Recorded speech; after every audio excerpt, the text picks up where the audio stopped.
And you can't even drive? I can. Are you stupid, eh? Are you a stupid fool? Well, why can't you drive then? You can't even drive! A bit grey today, isn't it? I'm here. And welcome. Picking up a tiny bit of echo there. But welcome everybody to The Deepest Lore. I was making a Nescafe Gold. And I have a Nescafe Gold right here in my very own now Get Out AA mug, the only mug I have at the lodge. How you doing, Pharaoh? Yes, very well. Thank you very much. Welcome back to the show. It's good to be back. It's been a little while. The reign of tyranny is over. I was tempted just to have like a Andy Warhol image or something, and we just do even more Warhol now. Do you think in the annals of Deepest Lore history, Dee's kind of Andy Warhol period will come to be seen as like the interregnum, and you coming back as like the restoration, the Pharaoh restoration? Oh, not at all. It was, I think it was an inspired moment, but it certainly kind of grew further and further. When I originally heard Dee talking about it, it was going to be 2 weeks. In and out super fast, and then it just became this behemoth, but rightly deserved. It's fascinating. Did you know I worked on that analogy because I know Dee would hate to be on that side. I think he hates Thomas Cromwell as a good Catholic that he is. So he would hate to be associated with the interregnum. So yes, for some reason I'm just not getting better. People can still detect phlegm in my system. I don't know why, but I think the fact that I stayed awake for 24 hours writing my Robert McKell's lecture probably didn't help. Do you ever have one of those days where you start working early and then it hits midnight and you still haven't bloody done anything? Yeah. I had such a day yesterday. And then for some reason, about 1 a.m, something clicked. And before I knew it, it was like 7 a.m. and I've written 5,000 words, So, the Greeks talk about the muses. I often think that there is actually some truth to that, where you sort of get captured by the creative spirit. And at that time, you just have to go for it. It doesn't matter what you're doing or where you are. You just got to put pen to paper or do some artwork. Yeah. And that's... But my issue is that I have no. I'm a pure maestro. I can only work in this manner, and I have no like mundane kind of workaday, grind it out type spirit. I'm either on it or I'm not. One day I think the inspiration might run out, but it never does. It always somehow comes. Yeah, it's an interesting question because, I think you can strain yourself too much. You can strain that kind of creativity, by kind of pushing yourself too hard. But it's peaks and troughs, isn't it? I think you have just times where it's just a little bit quieter. So I think just one day off is not too bad at all. Is that a direct quotation from David Brent of The Office fame? Is that right? It's not intentional. I Life embody is a the series spirit of of peaks Friends. and troughs, eh? Life is a series of peaks and troughs. Well, anyway, if anybody wants to buy Foundations of Politics, which at this point is turning into my own version of the Andy Warhol, it's like, it's literally a book at this point. I might as well just release it as a book.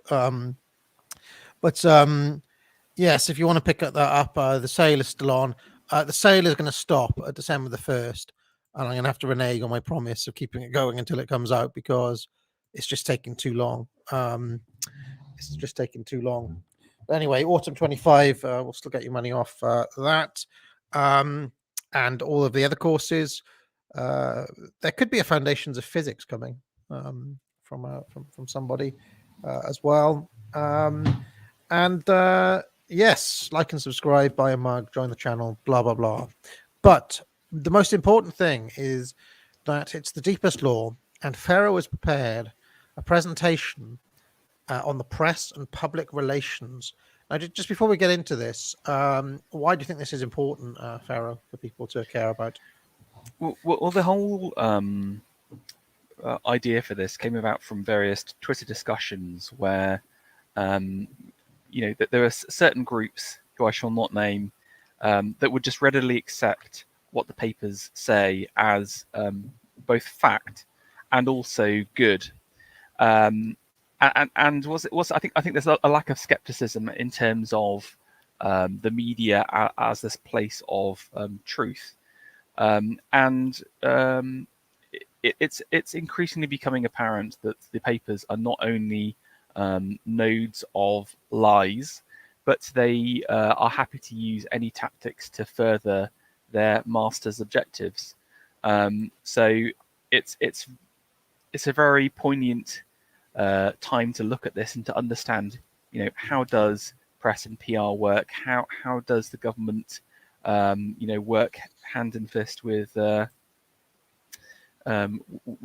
press, and to understand some of their tricks and tactics. That was the whole idea. So you will not be fooled next time you see something happen. Yeah, I mean, just before we get into it, would you agree that they seem to be getting worse? By which I mean the gap between narrative and reality seems to be getting ever wider, or is it that we're just all paying attention? I think there's a definite marked lack in quality of journalism, but also I think things like the internet has massively changed things. I think we need to understand that, back in the 50s and 60s, when someone was reporting something on a newspaper, how do you verify that? You can't. But now with a camera on every corner, you can actually compare reality to what the papers are actually saying. So I think it's that dual fact. But some of the kind of things that have come out recently are pretty outrageous. So. All right, now let me just check something, Pharaoh. If I do that, hold on. You can. If I do that, changing, yeah. It flips, yeah. Okay, excellent. Give me 1 second. I will. What I'm going to do is, because I can't see anything, I will get the phone to have a look at my to have a look at the chat as we're going. Cool. Otherwise, I can't see it. Hold on. While you're doing that, I'll just talk through just some of my experience. So obviously, my background's in advertising, and the reason why I know so much about some of the PR stuff. All right, here we go. PR and press techniques and tactics by Pharaoh. He's coming back in like Charles II. Let's see. I was just going to explain just some of my experience a second. So the reason why I know about this was basically back in my big agency days, we had I was helping out bringing in what we called our digital PR team. So one of the big things that have happened over the last 20 years is the growth of social media and what's the so-called digital PR. And as part of that, we recruited a team of around about 20 content, like ex-content and PR people to create this team in our agency. So it's interesting. So I learned from guys who'd come straight out of some of the big PR agencies, or people who were on the paper side as well. So there's some credentialism for you. Now, I've put in the kind of the first quote on the next slide as kind of the thing that kept getting drilled into me by some of these guys, and this is the idea about the conversation. The PR guys would often talk about the importance of the water cooler conversation. So you're in the office, it's in between work time, you're having a chat with someone. That's a kind of a key moment for people to kind of chat with each other, talk about news. We obviously do this in the kind of from the right as well, where we're talking about, what's the latest things that, what's the latest woke catastrophes that have gone on. But the key thing here is that if you can control that conversation, you can control what ideas that are being transmitted and control the minds of people. And again, you've got to remember that the power, I think, of PR is to, reprogram the NPC. With your discussions with Urquhart on Twitter, I loved it when he talked about the firmware being updated. Yes, yeah. And it's almost like that. It's kind of like these are the new instructions that you will carry out. And I had some complaints about that I was being too harsh on Crichton. I used Crichton Red Dwarf as the firmware update. But anyway, he probably is more independent though. But people are literally taking what's in the newspaper and using it to inform their life. So constantly think about, what are people talking about? What's the conversation? Can I just say one thing before you go on? One of the things that I'm interested by is the extent to which they can control even people who are against them, like us, for example, by controlling what we talk about. This was one of the things that I always thought that Trump was masterful at, where he was actually controlling the conversation at various points in his ascendancy before the media were wise to him and basically figured out that the way to beat him was just to ban him off everything and ignore him forever. Well, I've got something that touches on that in just a couple of slides. So just hold that thought, okay, and we'll bring it up. Now, just in terms of the conversation, when I try and break it down, in my mind, there's kind of 4 different things. There's the language, and again, I think one of the significant things you've kind of pointed out is the importance of the language games, capturing words and using them. So things like the anti-vaxxer is often talked about, or vaccine hesitancy, etc. There's plenty of examples. Word denier. Yeah, exactly. Yeah, exactly. Conspiracy theorist, and another one.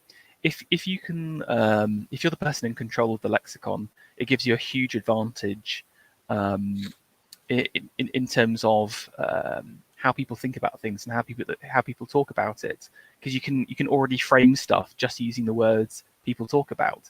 And so when you're reading headlines, take a look at the language that they use, about the words they try and drive home. What they'll do is they'll constantly bring back phrases. Especially the tabloids are very good at this, to kind of summarize things. Again, Trump's another example. He's great at coining a phrase. Was it sleepy Jeb or whatever? Low energy Jeb.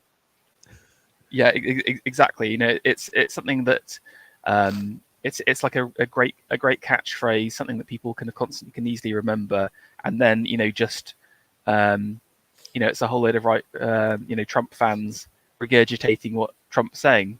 So it's got that kind of meme appeal. The other things are content. I guess that's the kind of the core of the story. But also I think the image is really important. And one thing you'll find is that there is this kind of hunt for the perfect image.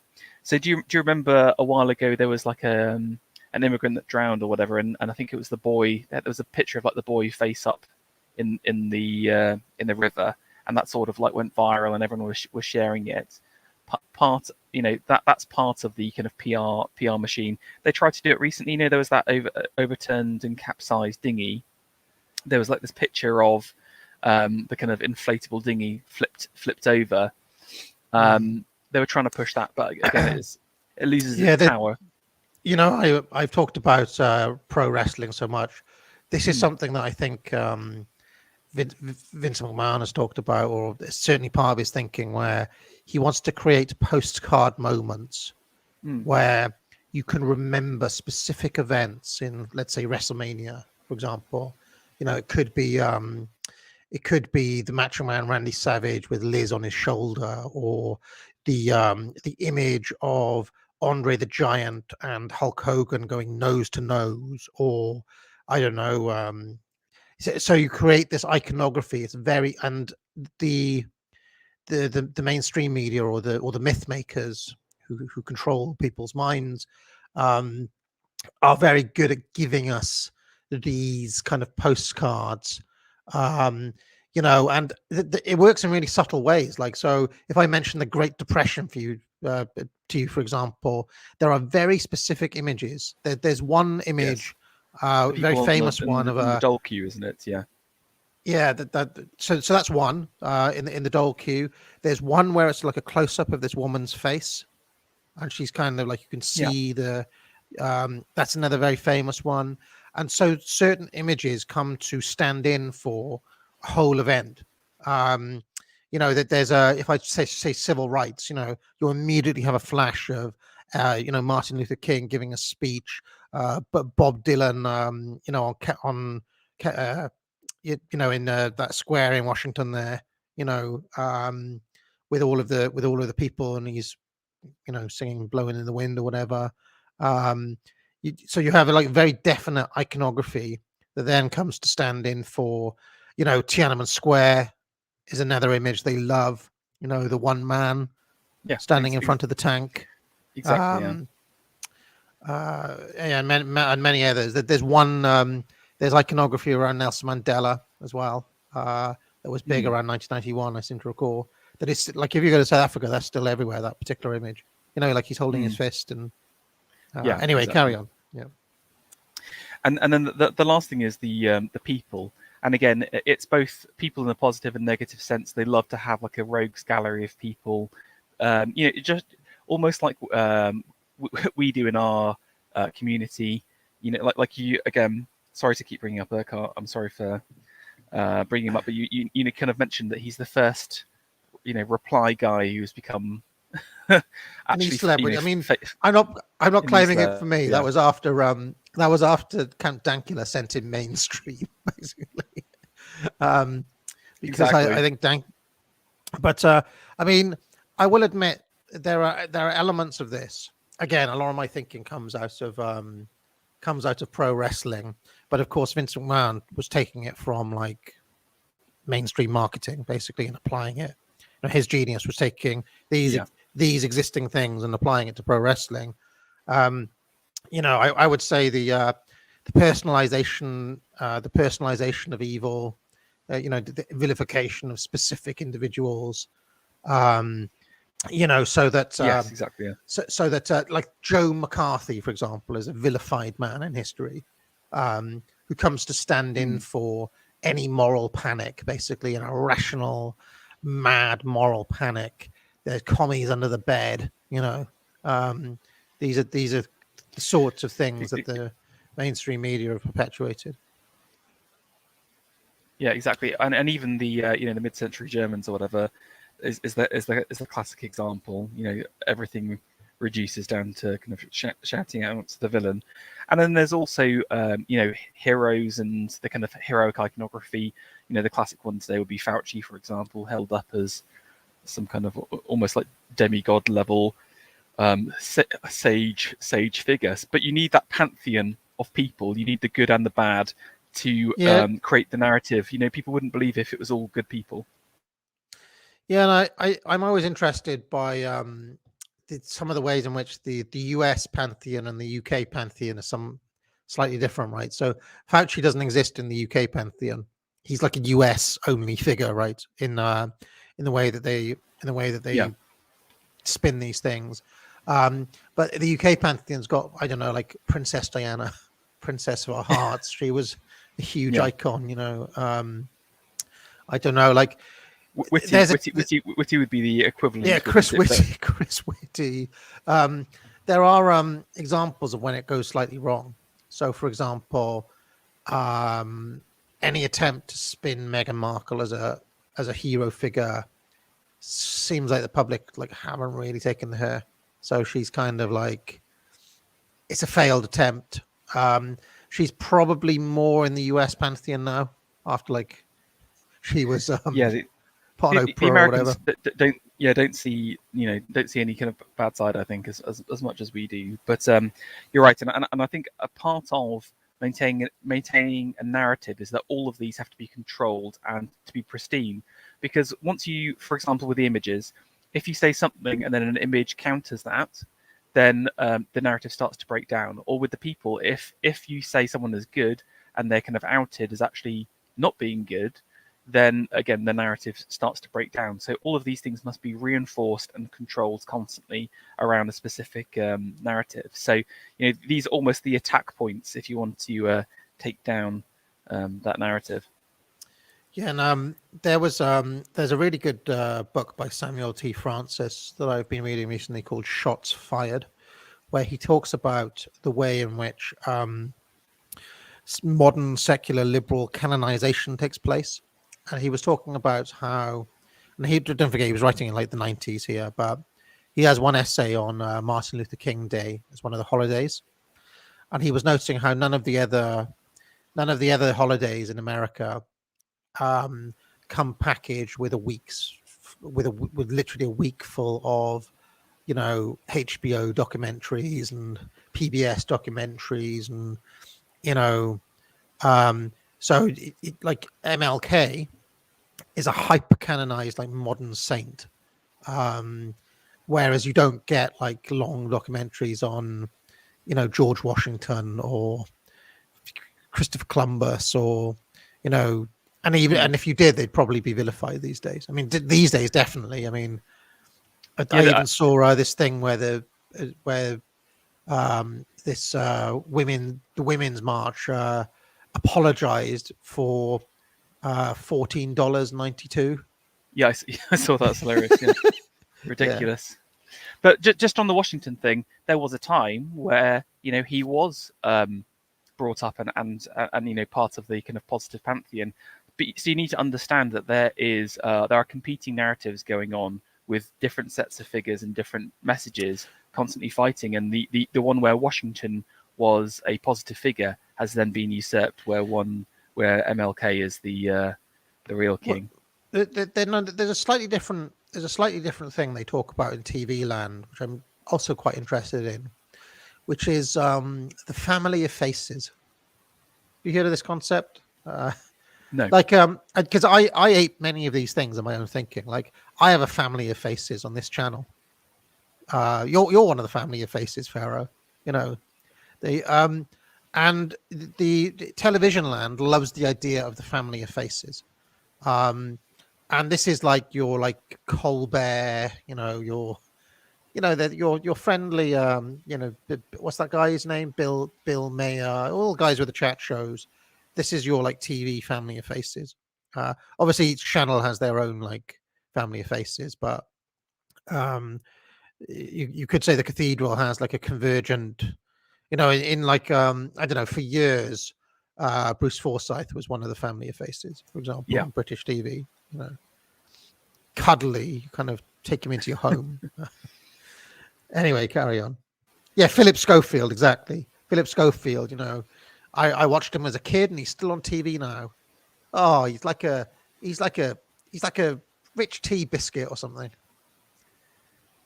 Anyway, carry on, Pharaoh. Should we go to the next slide? I just wanted to talk about content and understanding the emotion. And when thinking about, what gets people talking, why do people share things? There's been some interesting analysis from a psychological perspective. Normally, I'm not that interested in the psychological aspects of marketing because they're often massively overstated. But I found this to be quite true. But basically, articles involving more positive emotions were generally more viral. However, there were some negative emotions like anxiety and anger that also increased transmission. So, it's not just about creating content that is very, very positive all the time. I think playing on anxiety and anger is hugely powerful. And you mentioned about Trump. Like you said, he sort of weaponized the enemy's anger to spread his message out further. He was getting a lot of hate clicks, a lot of hate content being created, and that fueled his campaign further. The word anxiety is very interesting as well. If you go back to the Goebbels stream, he often talks about creating that state of permanent anxiety. People are worried about stuff, and again, I think that's one of the reasons why some of the COVID narratives have been so powerful is this reliance on anxiety and concern. Do you know who was actually very good on this topic once upon a time? I don't know what the hell's happened to him now. Was Michael Moore. Michael Moore always talked about how the US public was kept in a permanent state of like being on the edge, whether it's nuclear war or, Mm. there's always some climate change or whatever the thing happens to be. There's always some massive impending doom that then regulates behavior, like his fear. In fact, that Spiked guy, Frank Ferrudi, has a whole book on it as well.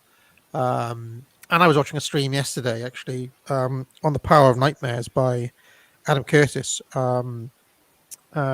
which was quite interesting as well. So once upon a time, this was talked about by, the kind of talking heads of the left, but they seem to have gone quiet on this notion these days. Well, I think because they're in the position of power, they don't want to give away their secrets anymore. So it's in their interest to be stum about it. But just remember that often I think a lot of advertising campaigns will lean on this kind of anxiety and anger, actively trying to get a rise out of people to kind of amplify their message further. So that's one thing to be aware of. I think it's worth mentioning as well, though, that with Donald Trump, not only was he getting hate clicks, as you said, and inspiring the kind of anger and anxiety of his enemies, he also evoked the anger and anxiety of his own crowd quite a lot. If you listen to his speeches from 2015, 2016, they were apocalyptic. America was always described as being this almost like hellscape, almost like a kind of post-apocalyptic wasteland. You were in remember that that film or book, was it what was that thing? The Road, was it? Where that is that what is it called? Is that a film where it's kind of like post-apocalyptic? They're sort of walking. Oh, it's so fucking depressing. But it was like Trump always described America as almost being like in the aftermath of a war, basically, which was very good for his campaign. It was kind of interesting that then he had to kind of pivot while he was in power to say everything's going great, Black well, I mean that's the problem. Again, you got this kind of narrative change, but it's pretty easy to kind of to change tack on that. But again, yeah, it's all about building up that anxiety. That's what's going to get people interested is by saying that there's some serious problems here, as opposed to saying things are all going great, isn't it? So the hell is this? The hell is that? What's that? Sorry. Sorry. There's massive shaking going on. It's like the ground is shaking. Is there a helicopter around here? What was that? Anyway, carry on. They're going to get you. They found their lodge, everyone. They found the lodge. Shit. Okay. Shall I next slide? Yeah. So yeah, let's keep on going. So let's talk about some. That was just the kind of precursor. Let's talk about some of the techniques. How does the kind of PR process actually work? If you go to the next slide. Now, I got to say, my experience of this is all from the right-hand side. So you've got two sides. You've got the media publications. That could be a newspaper, it could be a magazine, could be even an online blog. And the right-hand side are the kind of sources that want to influence what's being chatted about. Now, what normally happens for magazines or for online publications and most newspapers is that the editor will be in control of what's being talked about. He'll have a list of subjects he wants to cover, and he'll brief individual journalists to write about that. So there may be a special correspondent dealing with like an ongoing story, or there may be someone who's pitched a story that he or she wants to go for. Anyway, but the journalist will then take that story and go out to the kind of marketplace to try and find out information. And what they'll do is they'll typically either look for what are called press releases. I'm sure you've heard about these. These are kind of small text-based articles talking about a certain subject, or they'll go to various sources. They'll ask people about specific things. Now, I've got a couple of examples to kind of show you this live. If we go to the next slide a second. So this is sorry, this is a very low quality. It's like a random Indian publication, but this is an article talking about COVID-19's worsened sanitation workers' condition globally. WaterAid calls for action, and obviously the journalist in this case has been asked to talk about some kind of COVID story or maybe even a sanitation story, and they've noticed that WaterAid has sent out a press release. And so they take a look at the press release and say, okay, there's some interesting story here. I can create a bit of a bit of a story about it. So, whenever there's a newspaper story which references another kind of brand or entity, often that will be kind of tied into a press release. And if you go to the next slide, I mean, I checked, it took a little while, but I found that, WaterAid had created this kind of report all around, infectious diseases and toilets, which had then been referenced by the journalist as part of that. So there's this original kind of story topic, which the journalist then goes to the press releases to get some information about it and then puts it into the story. So one way that a brand or an entity can influence the papers is by creating press releases or having sources and speaking to the journalists.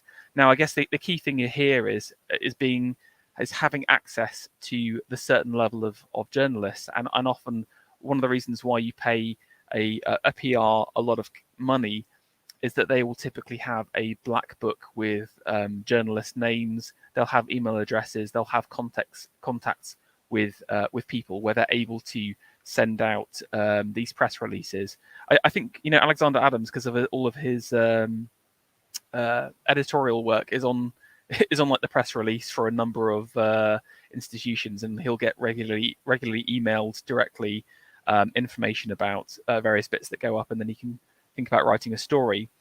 But there's also other interesting examples. So if you go to the next slide, where this was an article from the Metro talking about like Freddie Mercury 30 years on. So and they're talking about this kind of HIV diagnosis, and inside the story, if you go to the next slide, I don't know if you can see that there's this kind of quote here from Deborah Gold, the chief executive of the National AIDS Trust. So the journalist has connected with that NGO to talk about, to get some like little excerpts and to influence the story itself. Now, this is where the kind of the PR trap comes in, because again, if you go down to the next slide again, if you go to the National AIDS Trust website, they don't have any press releases about Freddie Mercury whatsoever. So how did that connection happen, and how did that story happen?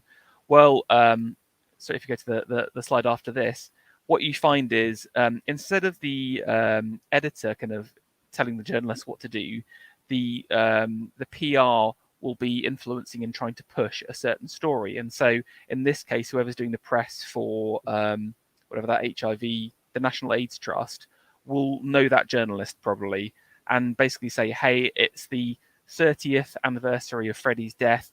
My client, the National AIDS Trust, has got some great quotes and some really interesting stories about that. Why don't you write an article on it? So I guess the real cleverness of PR is to both influence both the right-hand side, creating these press releases and having that connection to kind of change stories, but also to actually activate stories themselves. Yeah. I happen to have known, let's just say I knew a broadcast journalist very well for a number of years. I'll just say that. So I've kind of seen how this works in like TV journalism, for example, where, whether it's BBC, ITN, Sky, I've kind of seen all of their newsrooms work in the same way. That arrow you've got pointing to the journalist there, in actuality would be pointed at a producer, which is a separate role. So you have the on-camera broadcast journalist, right? And you've got the editor who controls the overall show, right? That'll be like, so the editor of a 30-minute TV news he'll be thinking like, right, I've got 30 minutes, I need this many stories, they're going to go in this order, and it'll be like and then he'll select which journalists go on which stories at like 6 a.m. they'll all get a text, and um, they'll have to then drive to wherever the place happens to be. Sometimes before going to the studio, if that makes any sense. Um, and then they will. Let's pretend it's the National Trust, right? It'll be like, okay, here, Jill, here's your story. You're going to go to the National Trust. You're going to go and speak to this person. Here's your brief, and it'll be like 3 lines, of what the story is, and they just go and do it, basically. So if you're the individual journalist, you basically don't have that much control, if you want, on where you're assigned for that day. You just take the assignment and go and do it, and make there'll be a cameraman who's sent with them. And, sometimes they'll have to edit their package on the road, send it to the studio, try to get back there and edit it by 6 p.m. I've seen that process many times.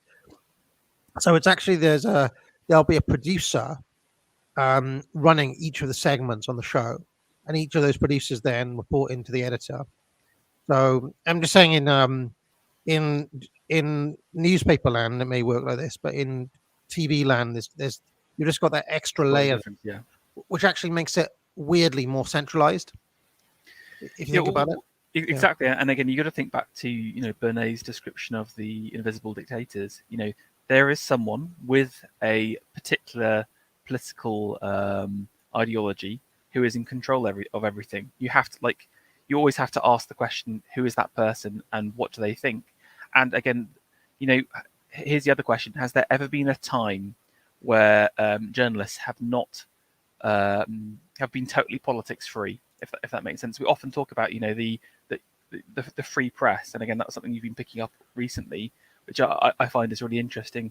I don't think there's ever been a time where a journalist has ever been free from their own personal thoughts and ideologies at the same time. So you got to understand there is also a laziness to this, because it's like every news day writes itself, because this process goes on and on and on. So on any given day, they've got their pick of the press releases. If it's a very slow news day, it'll be like, okay, this bloke is running this theater company wants to do a show about cats. We might put that in as the and finally story today, but that would be bumped basically if something more important was there. So it's not like they have a total free run, but they have, on any given news day, they've got a pretty good run of getting those middle stories there. Yeah. And once you're aware of this, it's remarkable of how much of the news, whether it's printed, like newspaper stories or media stories or segments on TV news, are basically just glorified puff pieces for some institution that's pushing something. Yeah, I mean, if you go through that AIDS article, it's just literally like 90% from the source. That journalist doesn't know anything about Freddie Mercury or AIDS. They're just getting all the information from that individual person. So actually, those kind of people who have that ability to do it are very, very powerful, and also that they have an agenda. You have to admit that. The last thing I want to say on this as well, which I haven't included, is the connection between money and stories. And again, the journalists don't like to talk about it. I mean, in the newspapers, it's not such a prevalent thing, but in magazines, it's very true, where advertorials buys you editorial. So, for example, in fact, I won't mention the newspaper publications just in case I get sued. But as part of large advertising campaigns, we would buy, some of the more premium spaces in the paper, like double spreads or towards the front of a publication, and that would guarantee you a certain amount of editorial lines inside the magazine. And this is a very prevalent practice that goes on. So again, money talks, whether that's the person who owns the paper or is advertising in it, and you can influence things with that. Yeah, I mean, I remember sitting down with a certain chap in a pub some years ago who belonged to, let's just say, a well-known think tank, who was saying, I could probably get you the front page of the Times if you wanted it, not the main story, but that one underneath. We could probably place your story in there if you wanted. So, there's obviously, if you know the right people to call, you could get certain things placed. And in fact, yeah, it's kind of interesting if you look at that. If you look at that below the front, below the main story of the Times, there's often a second story, right? If you look at that, it's very often dissident academics get that slot. There's a chap called there's a chap you may have heard of at Oxford called Nigel Bigar, who is like weirdly pro empire. He's like a historian who doesn't want to say the British Empire was totally evil. Basically, he's not like pro empire, but you know what I mean. He's like an old fashioned historian who's against post colonialism. I have seen that he has had that slot about 6 or 7 times. So it's obvious that somebody at the Times there has got like anti-woke inclinations to, place stories in that little slot. So I've also noticed as because once you understand how this works, you start to see nodes of where counter narratives are embedded in the mainstream press as well. Another figure is Patrick Basham. Don't know if you're familiar with him. No. He's like a kind of rogue pollster. He's also kind of like a little bit anti-climate change, and he's probably he was one of the very early people who was against the whole like WHO agenda on the COOF. Like he was pointing out that you don't really hear from him now much these days. But do you remember the head of the World Health Organization, Doctor? Yes, I forget his name now, but he seems to have disappeared as a figure. He's still there, but well, again, they tried to make him like a face again, and he was just such a reprehensible character that they had to bin that idea. I think. Yeah, so. Patrick Basham, because I remember making a video and getting into a bit of a back and forth with, of all people, Potholer, right back in the very early days of COOF, where he was pointing out all of the weird Chinese connections with this dude from the WHO and and the CCP. And he has gotten in with the Daily Mail. I very often see the Daily Mail running stories that nobody else runs. And that is because Patrick Basham is on their poll list and is their source for various polls and things like that. And one of the things that both Bernays talks about and that you'll just notice through common sense is that the public is totally undiscerning, right? The public draws no distinction at whatsoever between, let's say, Patrick Basham, this dude from the the National Health Service, this person from some obviously activist communist NGO. There's no they're all just experts in the eyes of the public and in the way that the media presents it. They won't say, oh, that this person is a well-known they won't state their ideology. They'll present them to the public as if they're a neutral expert, basically. The BBC are particularly bad for that, I would say. And again, it's interesting how, the idea of the neutral expert, that they will cultivate and groom that as another face. That they'll put some initial articles in there from that person, build them up. They talk about building up a profile of someone, and then all of a sudden you've got someone who is on your side, who is quote unquote from an independent organisation or an NGO that, when you look into it, is actually controlled by Blair. The BBC have done it. They do this on the right as well, as well as the left, right? Grace Blakely, right, who's like a Keynesian, pretty kind of left-wing economics woman, right? She is part of the BBC's family of faces for economics, but so too is she was when she worked at the IEA. I forget her name now. What's her name? She now works for the Spectator. Oh, what's her name? Kind of American woman wants the NHS to be privatized. What's her name? I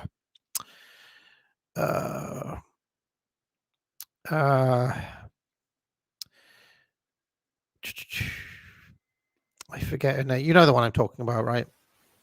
I think so. But she's against she always talks about the gender pay gap.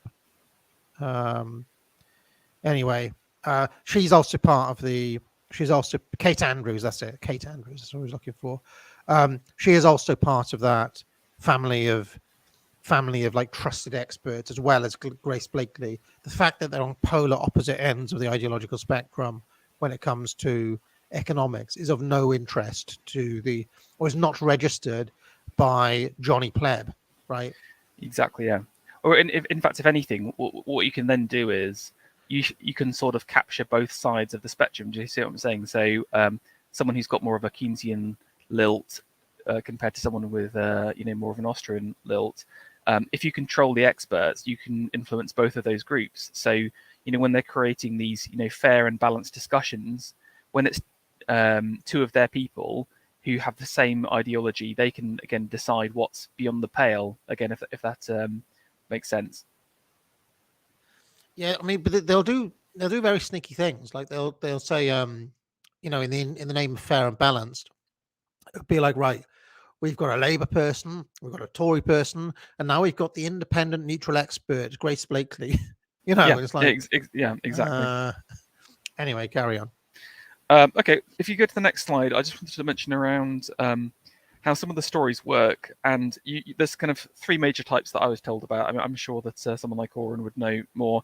You've got single shot stories, so these are, everyone's talking about a certain thing. There's a question about something going on, creating a story to answer the question. Here's an example. What are NFTs? Do you know what an NFT is? AA? Only the bit that Dee told me on Unpopular Opinions last week. But do you see what I'm saying? So it's kind of zeitgeisty. People are asking the question, so that'll be a popular story, but the story hasn't got any breadth apart from that one article. You've got things like seasonal, so it's Remembrance Day, it's coming up to Christmas, so let's talk about gifting, etc., etc. You've got these kind of seasonal moments, but the kind of bigger stories are typically these arches, the story arches. So something like the Coof would be an arch, and the idea of this is that it's a story that has a number of twists and turns inside the arch, and an editor may not know what those twists and turns are, but they can at least think about 2 or 3 follow-up stories from the initial initial story. And the aim here is to create the longest arch possible, because the longer the story goes on for, the more power it has, the more people are interested in it, and the more views, clicks, and money the people get. But what I've got on the next slide is just a short video from the thick of it talking about spinning, and what politicians want to do is to influence all 3 of these areas to get people talking about them in a positive way. And this is just a little scene where, I don't know if you remember, it's relatively late on, where it's the 2 basically Lib Dem guys who are in the I remember them. Yeah. Tiny office, and this is them talking about trying to spin one of these story arches. Can I just say, controversial opinion, but I actually think late thick of it is even better than early thick of it. Oh really? Well, okay. Maybe that's a story for a different stream. Mannion's call for a PFI inquiry. Oh, that's going to put the cat among the pussies. We need to show that we were never in favour of PFI and that we never approved of the sell-off of key worker housing. However, In a way that doesn't make us look like dicks for not saying so at the time, or shits for saying so now. So there we go. Tell me about this clip. Well, so basically there's this new kind of PFI inquiry, and obviously at the time they said nothing about it, but now they basically need to say, oh, actually we were against it. But it's that balance between, like, they didn't say anything at the time, so how do you deal with that fact? So the art of spinning is to deal with one of these story arches, but get people to talk about it in a positive way. I've done a little kind of visual diagram on the next slide, if you can pop back to that. So part of what the communications directors in politicians will be doing is constantly trying to kind of push stories in a certain direction, influence them to make it more interesting. So here you go. So imagine the orange line is a story, and there's a new article in the paper coming out every single week. It's all about sentiment. So basically, like, what are people thinking? Are people talking about our entity in a positive or negative way? So in week one, maybe they're talking about it in a negative way. So let's do some positive press and sort of spin the story so that we've got a positive angle on it. So in that little like Lib Dem case, you know, they would be called out for not doing anything about it at the time, but they need to say, actually, we were against it all along. But then maybe on week 4, people realize, well, like, why didn't you talk about it at the time? And they come up with some more BS, basically. So you can influence these stories, and you need to try and make people talk about you as positively as possible. So when people talk about spinning, that's what they do. But let's take a look at the people who are in charge of the spin politically, and they are, of course, on the next slide. Yes, we obviously use the Dark Lord for Blair, but the original name for the Dark Lord was, of course, Peter Mandelson, the communications director. Prince of Darkness, Director of Communications for Labour, 1985 to 1992. Yeah, if we go on, let's just go to the next slide. Oh, I don't know if you got that video or not. Oh, do you want to watch this video? Yeah, no, it's not that great. Let's just go to the slide after the video. Come on, let's watch it. Keen on videos. Come on, let's have a look.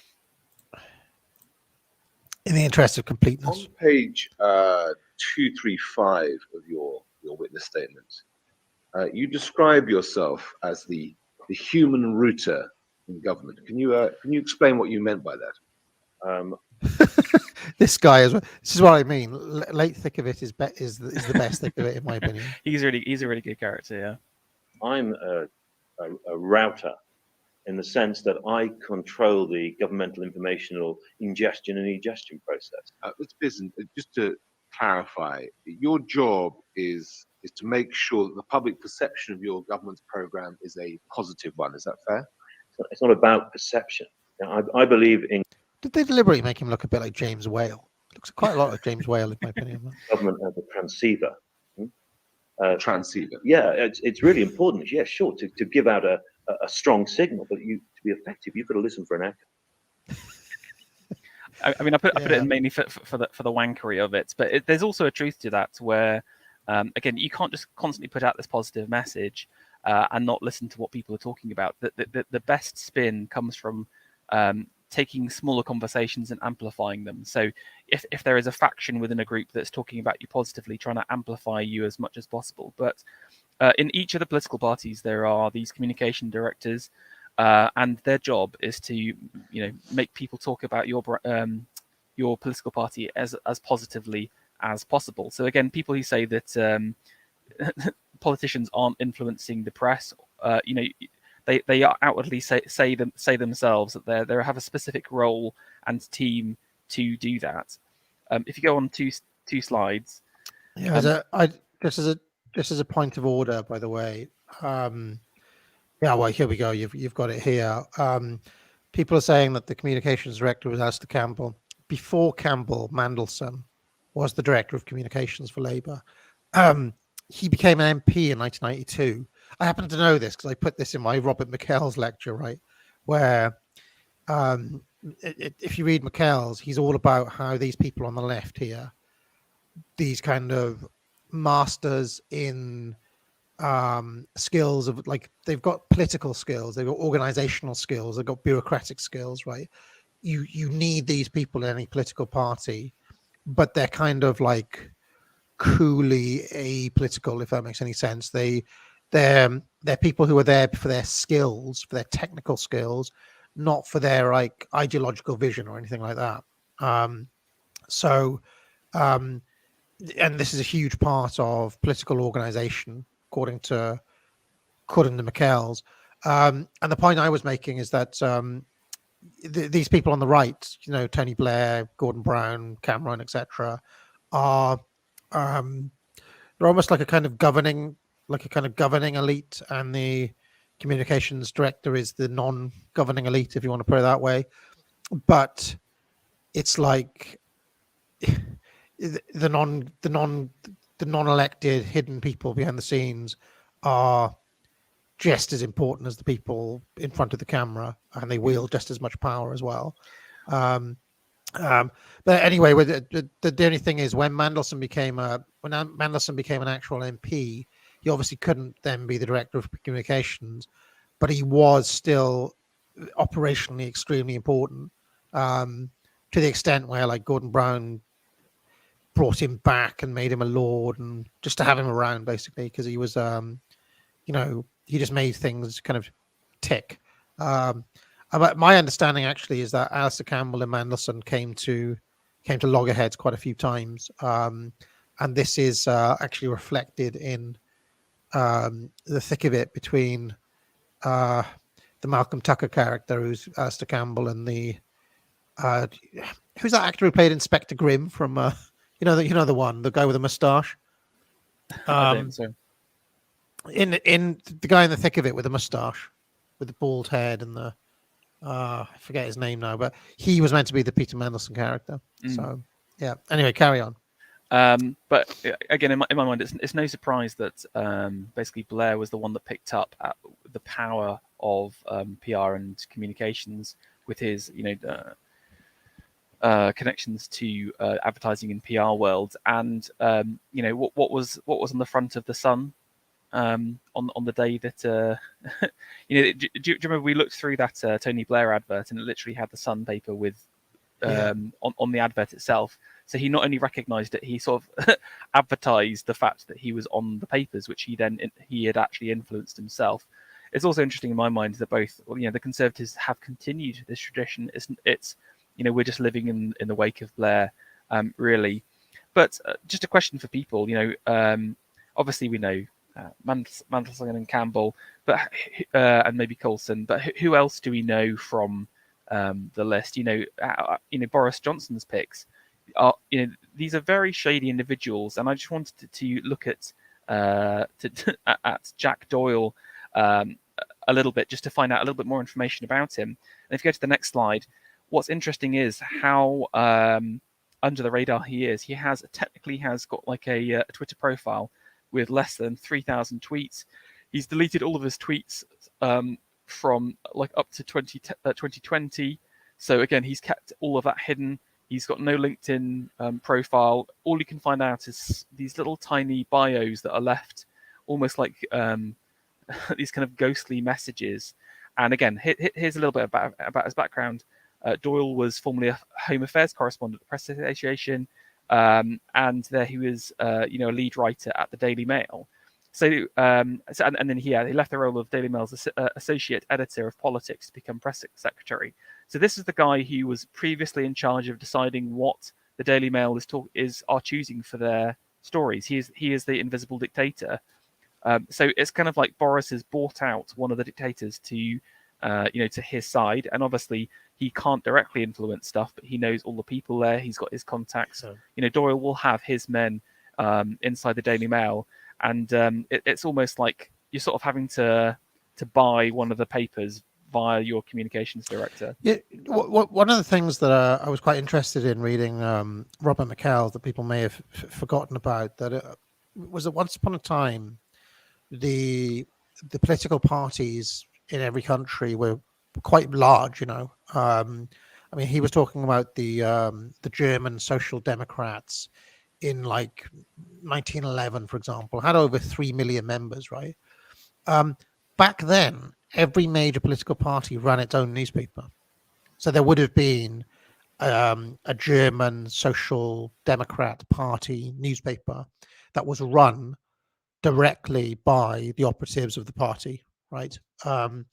Now, obviously, that is no longer the case, but functionally it is, right? I mean, functionally, what the Labour outlets are and what the Tory outlets are.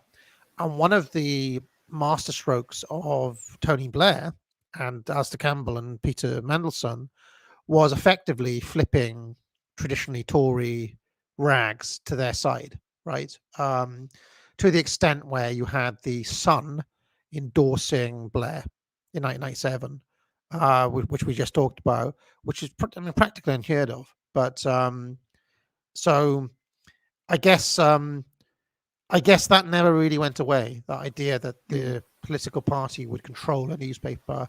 They just do it in a more hidden way now, I guess.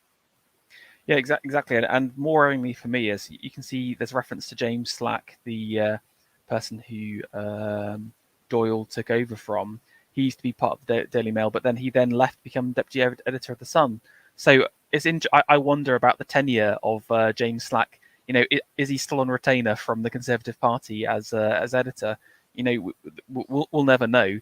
But there's a revolving door between this position and the papers themselves. So, you know, I think at no time, you know, the kind of connection between the press and politics is stronger than ever before. And this idea of you know, Mulbugs Cathedral or whatever, you know, is truer than ever. Yeah, I mean, one of the things to mention as well is that that whole thing with the press release that you talked about. The press release doesn't just come from, you know, the British Health Foundation or whatever, the British Heart Foundation. The press release also comes from Number 10 or, you know, the Tory party. So the different political parties, and especially the government, control the news cycle just through its own press releases as well. And this became extremely, almost farcical, I remember, during the Obama era, where the news was literally just Obama's press releases. Do you remember that whole period? Yeah, no, 100%. And there's the connections that people build up like last beyond there, because these are personal relationships. You know, people are wined and dined, they're taken out. And that's why I think Blair has so much like PR power beyond the grave, so to speak. You know, he still knows the editors. You know, he probably knows journalists at the time who are now editors, and so that's why he can get you know, lines in papers very easily. Yeah, and as I pointed out, I've stopped paying attention past few weeks because I've kind of been paying attention to the American news cycle, but any given Sunday, Blair usually controls the UK news cycle for the week. Still at it, you know. In fact, I did notice that he made the news this week by saying that Labour need to abandon woke. Yeah, I saw that. Yeah, no to wokeism. That was that yesterday. I mean, note the timing, because he always does it Saturday or Sunday, ready for the news cycle for the week. So then it becomes like Monday's opinion column. If that makes any sense. So yeah, there's a lot more nuance that I haven't included just for the sake of brevity, but yeah, like the idea of the news cycle and, you know, different types of you know, columns versus just normal editorial as well.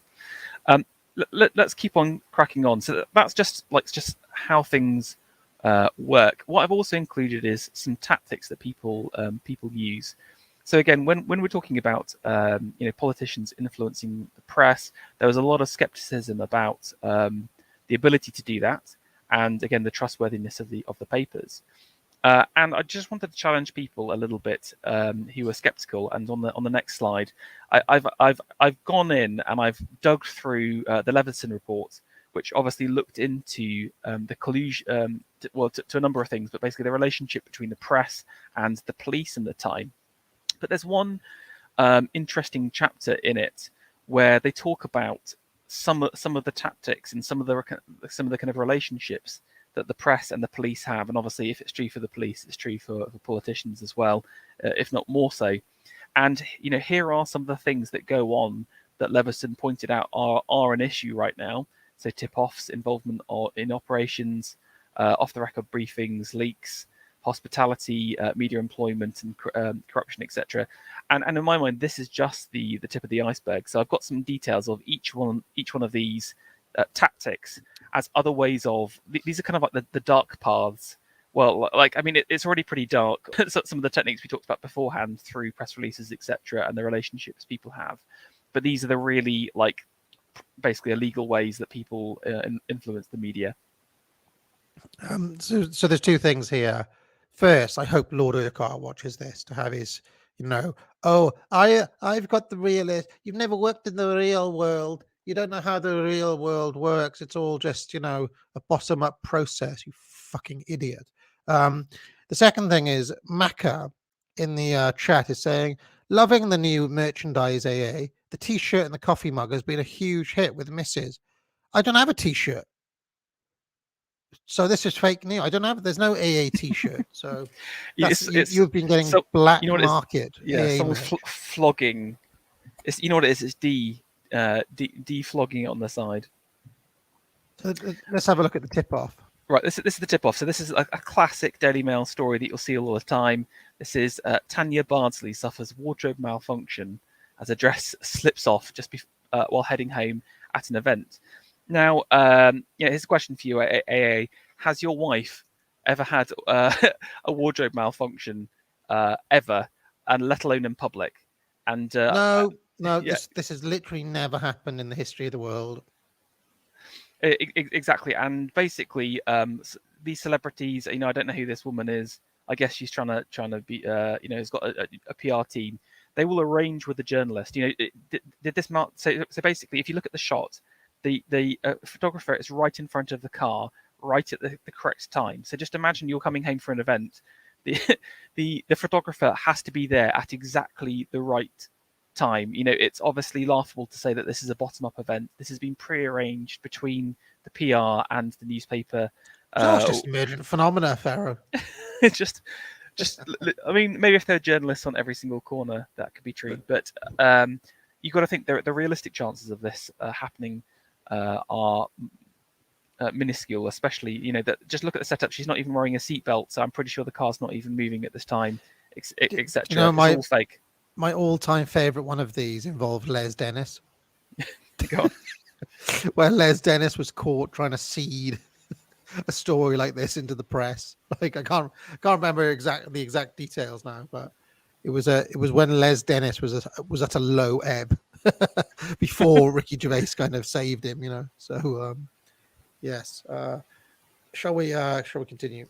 Yeah. So I think tip-offs are mainly harmless. In my opinion, but again, they do happen. Now, this is a little bit more insidious, and this is the collaborations, and I describe this as the active cooperation between state and journalists over specific events. Now, when we talk about things like BLM, or if you go to the next slide, the infamous, the attack on democracy itself, Yes. what was it, January the 6th riots. You know, Yes. why were there so many brilliant photos of what was going on? Obviously, people were covering the rally. It's funny. It's funny. I remember that day happening, and Mrs. AA was with me. And you know, as you know, Mrs. AA doesn't like talking about politics or anything like that. She thinks it's unladylike. But she did point out. She was like, "Why is there a conveniently placed crew in there? Like, how are they like so close? You know, why is this like?" So even she picked up on the fact that there was something a bit iffy about the fact that it was so picture perfect. And I have seen this on numerous occasions, Pharaoh, where it happened with the BLM riots in London, if you recall, where they had like the picture perfect shot. Do you remember there was that guy? The black guy picking up, like saving the white guy or whatever. It was literally hilarious. It's like, it's just such a fake story, all totally managed and curated, probably by an NGO in collaboration with the press. And again, this time and time again, if you think about the Three Lions story, I mean, do you remember that, where they had literally the graphics ready the next day, which they had to edit because they were all losers. Do you remember? I also remember. I forget her name now, but one of the fakest stories as well was that what's his name? Everard. Was that the story? Everard. It was just the iconography around that story. The protester down at the site. I forget her name now. It wasn't the fact that the Everard story itself was fake, but the activist, the iconography and the activism around it, and the press pictures. I remember there was like a redhead activist who was down on the scene. That was like the image for that day. Anyway, carry on. Yeah, Patsy Stevenson. That was it. Patsy Stevenson. Yeah. So I mean, No. once you start seeing these things, Yeah. it's egregiously fake. Yeah, that's it. Um, And again, I think this is where they're sort of failing, because this used to happen all the time. Press would be called and said, like, just be at this place at this time, etc. So, similar to the tip-off, or they'll be working together on specific stories. But because of the quality of people involved nowadays, it's just becoming increasingly obvious that it's happening. So whenever a story breaks and you're seeing this amazing quality footage really, really quickly, just think, why is there a journalist on the corner of this event? You know, if think about like an organic event, you know, like the guy blowing himself up in the hospital.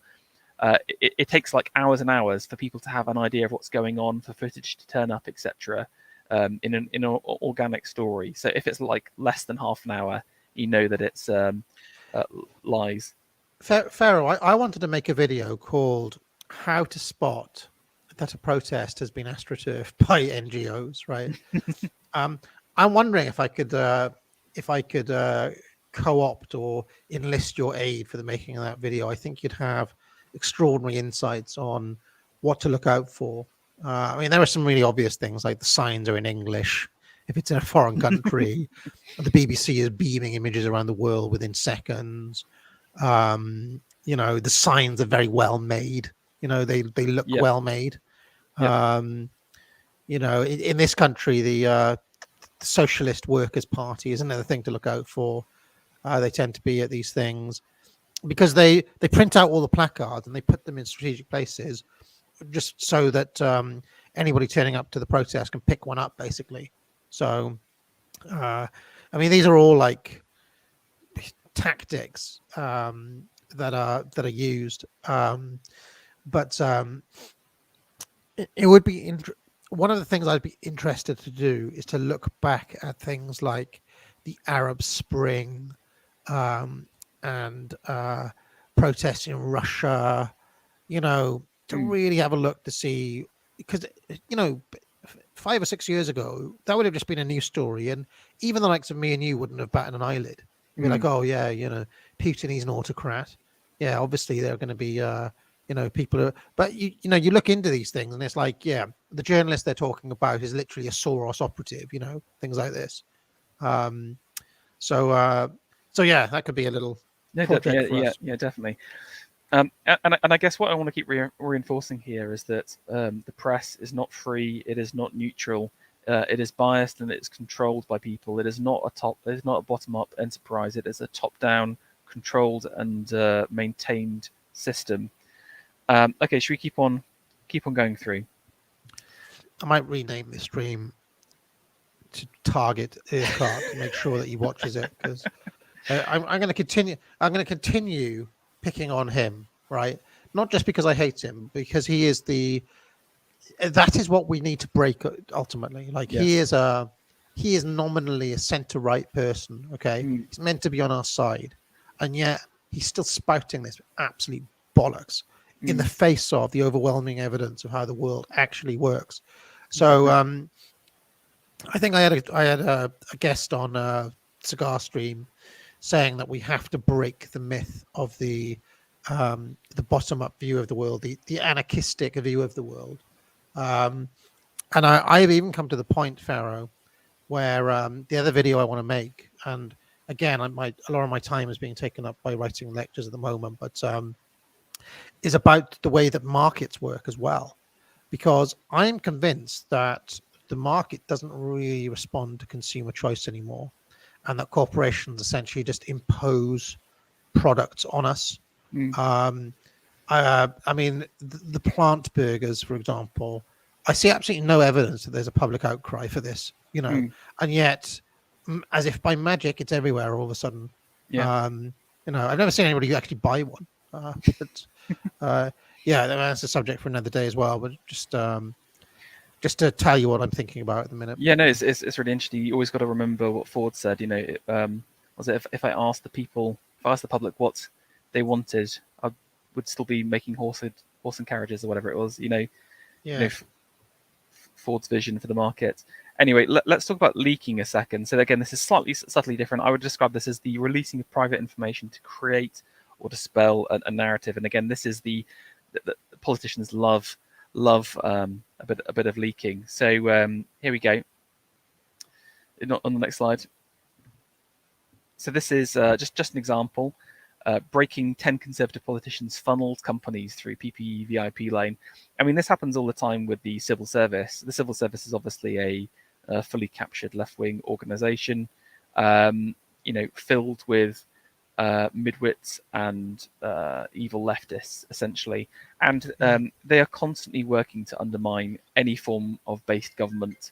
And they will do stuff like this, actively work against the government, leaking private information out in an attempt to undermine them. So again, when you see stuff like this is definitely not coming from the with leaking. I would divide it into two halves. There's kind of like positive leaking and negative leaking. Positive leaking, you leak stuff out because you want to create a certain narrative that helps your entity, while negative leaking, you want to take someone else down. So I'm sure this will have been either a disaffected staff member or a civil servant doing this, like leaking stuff out. Now let's have a look through like a positive version of leaking on the next slide. And this is Leak, the Commission's economic policy plans for 2020 from this from Euractiv. I mean, this is one of the most cursed websites I've ever found. It's the EU Commission. Surprise, surprise! Their economic policy plans have already been leaked out. How exciting! Like no one cares about this whatsoever, basically. But they're trying to make a story out of their policy plan. So this has obviously been quote unquote leaked from someone internally. Now, why would you leak a story as opposed to just doing a press release about it? Well, the power of the positive leak is that you can control the narrative around it, and you can test the waters. And if you go to the next slide, I've got kind of my 3 stages of the classic policy leak. So you can do a couple of things. Firstly, you can leak the policy in its most extreme form and then gauge the response. So if you're not sure about how the public's going to react, you can basically say, look, let's just leak it out, and then just see what people do. If they batten, if there's like groups that are starting to mobilize against it, people shouting out, then we won't do anything. They then go to the kind of classic deny or say nothing based on the initial response, and then what they'll do is to modify the policy and tone it down. So it's kind of like the Tories are ridiculous with this. By the way, I've never seen a government do this more than Boris's government. I mean, they do it like almost on a weekly basis at this point. They kind of test the waters with a leak, and then they it'll magically be dropped, or they'll come back in like 6 months with a modified version of whatever it was.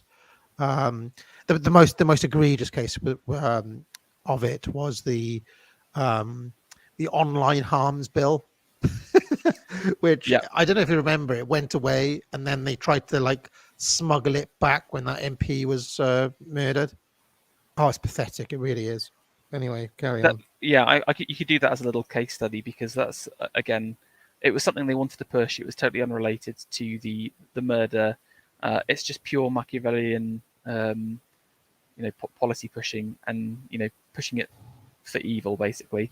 Now I've got a little case study on this process. So I haven't managed to capture phase 1 of this because it was been such a long process. But the COOF passports. Now originally there was a leak quite early on about are these passports going to happen or not, and then and then there's an outcry. Like if you remember when they first got mentioned, there were loads of civil liberties people coming out and saying, "Oh no, we're not going to do this. We're not going to do this. We shouldn't do this." And then lo and behold, who comes out and says, "Gove comes in, no plan for these passports in the UK." We've got this in print to show that it actually happened. And then what happens in phase 3? The initial leak was for a fully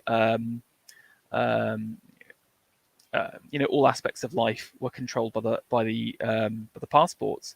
But interestingly, they sort of had a toned down version of it. We do have the passports in this country. It's specifically around things like summer holiday, etc. That's when they dropped it.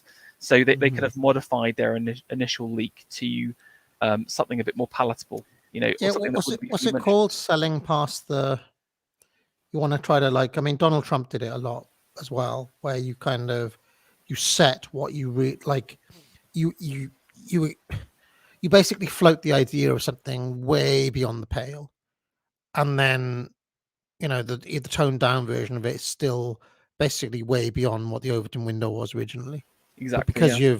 because you've anchored it over there, now the idea of this toned down version isn't so bad, basically.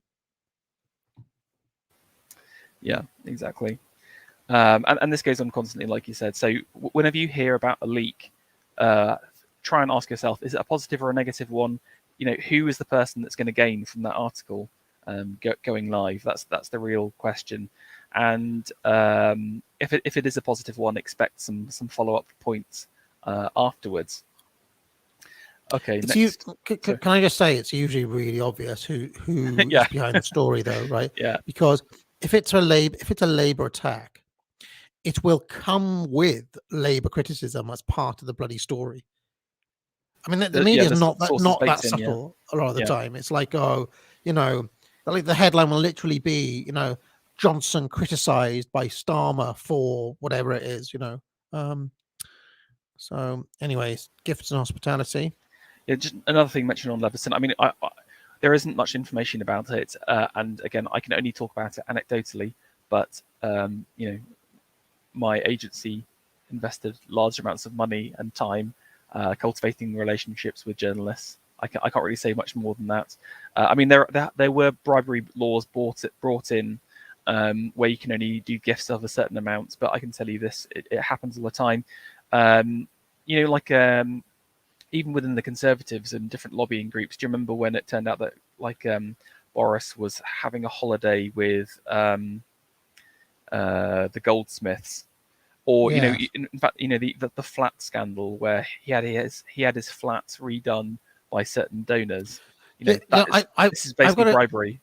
I've got a theory, by the way, that Boris actually deliberately uses some of these stories to change the energy of the news cycle. The most recent one was Peppa Pig. I'm convinced that because a lot of people like me who have young kids kind of have positive associations with Peppa Pig. It's one of the few, like, I'm not going to say Peppa Pig is non-pos, but it's kind of British and it's kind of wholesome, and there's no like obviously offensive elements to it. We could probably sit down and deconstruct it and say, they make Daddy Pig a bit pathetic and so on. There's egalitarianism between the genders or whatever, but for the most part, it has a positive brand image, right? And I think that the attempt to spin that as a bad thing, Boris knew that people would actually be like, this guy's got young kids, Peppa Pig, and it would actually play well with parents. So even though it was nominally a bad story for Boris, actually it was a good story for Boris. And I think he does this a lot. Even the thing with the decoration of the room, that story turned into, what do you think of the decor? What do you think of the decor? That was well spun. I think that was a definite negative story that they managed to turn into just to salvage a little bit. With the Peppa Pig World, didn't you head out there as well recently? Oh, it's amazing. It's in a place called Polton's Park. I think it's a very nice theme park. I just imagined maybe you went there at the same time and you're both in bumper cars and you sort of look at each other, AA versus Boris in the Peppa Pig bumper cars, and then just like go at each other. Can I just say one of the funniest things that happened is that the day I went there, Poe did a meme, the two soy jacks pointing. He did a meme of the soy jacks pointing at Peppa Pig World, which I thought was really one of the funniest things that Poe has done. So yeah, let's carry on. Media employment. I mean, we sort of covered this already a little bit. If you just go to the next slide, this is creating the rotating door between media and government. I mean, we've proven how there is that connection. And now social media and government. Nick Clegg to Facebook. Yes, exactly. And there are these networks, there are these connections, and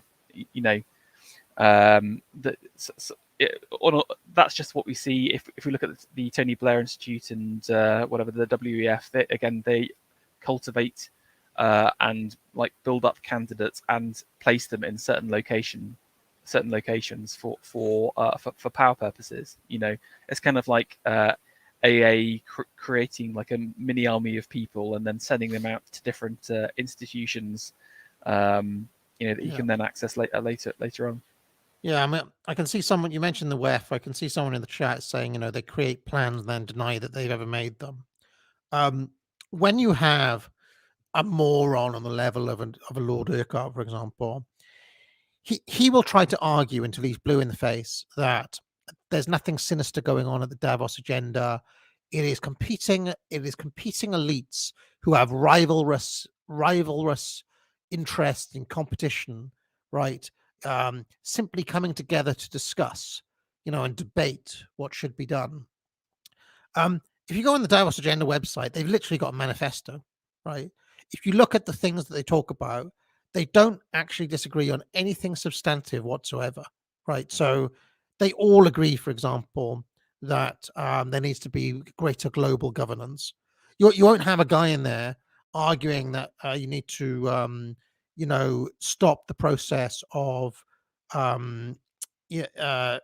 greater global regulatory oversight of this, that, and the other. They're all on the same page. The idea that the CEO of Coca-Cola and BlackRock are in genuine competition with, let's say, Nick Clegg or Tony Blair or even Joe Biden is a nonsense. It's just fucking nonsense. These are the same people. And I don't know what we can do to break this idiotic view that the elites are actually in competition with each other when they are. I mean, in what sense are they in competition? What do you think, Farrell, about this? This is something I've been thinking about recently with the elite theory as well. Yeah, I think the only form of competition is the form of factional competition, where again they're vying for power, or again there's different groups of elites trying to push different global like meta narratives or like bigger worldviews. But it's kind of like the intrigues of court in medieval times. They're all still nobility, they're all still aristocrats, they all still look down at you, but all they're doing is just trying to fight for even more power for themselves. So that's the only kind of fighting, I think. And even then it's collectives and groups of people as opposed to individuals. And they'll all have like common agreements about things. There's the fundamentals that they all agree on. It's just the small details as to are we going to have a COOF reset or a climate reset. I would also push back a little bit on people in the chat saying they're competing for the loot. These people aren't motivated by profit. These are already you're already the CEO of BlackRock. I think assets under management, in the tens of trillions. The asset balance sheet of BlackRock is bigger than the GDP of Germany, right? It's not about loot. If you're the CEO of BlackRock, or if you're if you're Bill Gates, for example, who's another WEF regular, it's obviously they're being motivated by power. This is something else that Robert McKells talks about. It's that once you get a taste of power, something happens to people and they want more of it. They want to expand their power more and more. Okay. Now I would say there is a genuine question as to the extent to which the Davos crowd, okay, are in competition with each other, right? So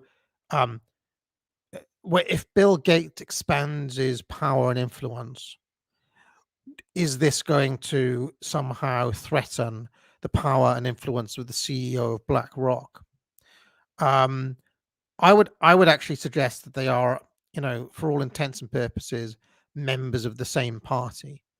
The rival faction to turn up at a place like the Davos Agenda is literally like Vladimir Putin.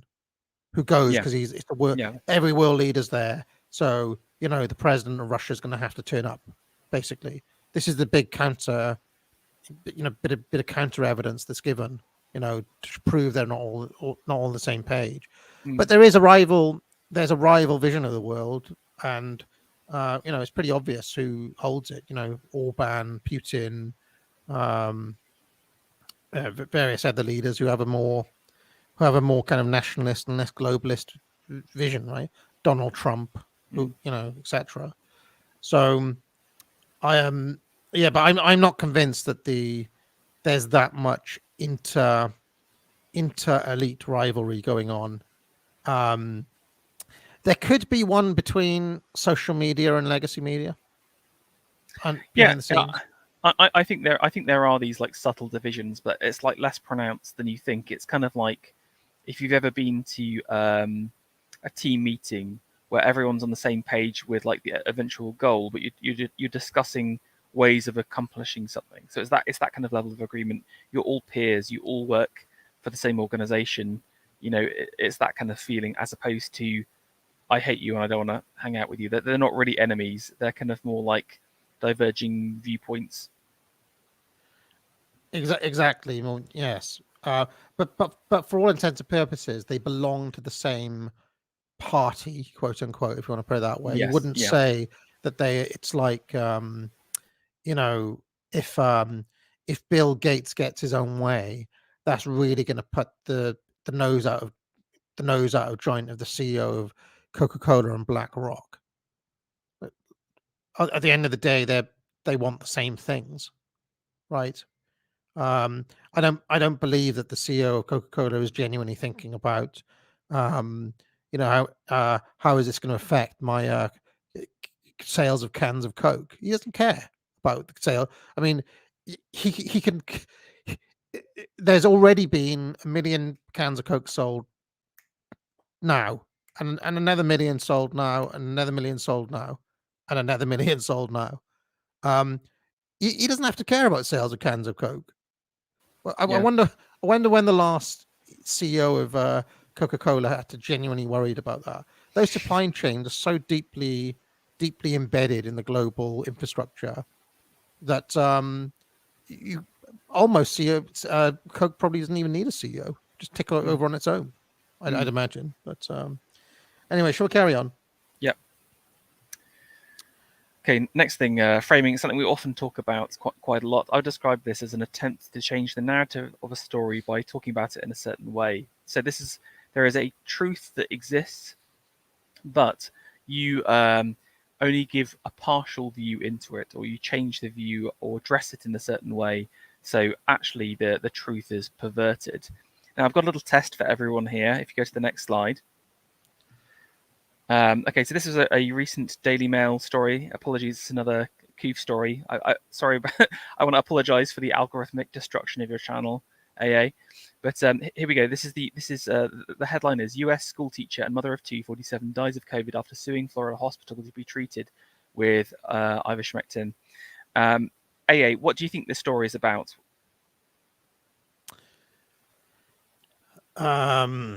Like what do you learn from the story just looking at this image here? I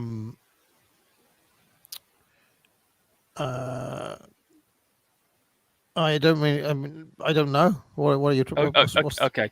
Well, there's what you could read it. You could read that headline and say that woman has sued the hospital to be treated with the drug, but despite having the drug, she still died.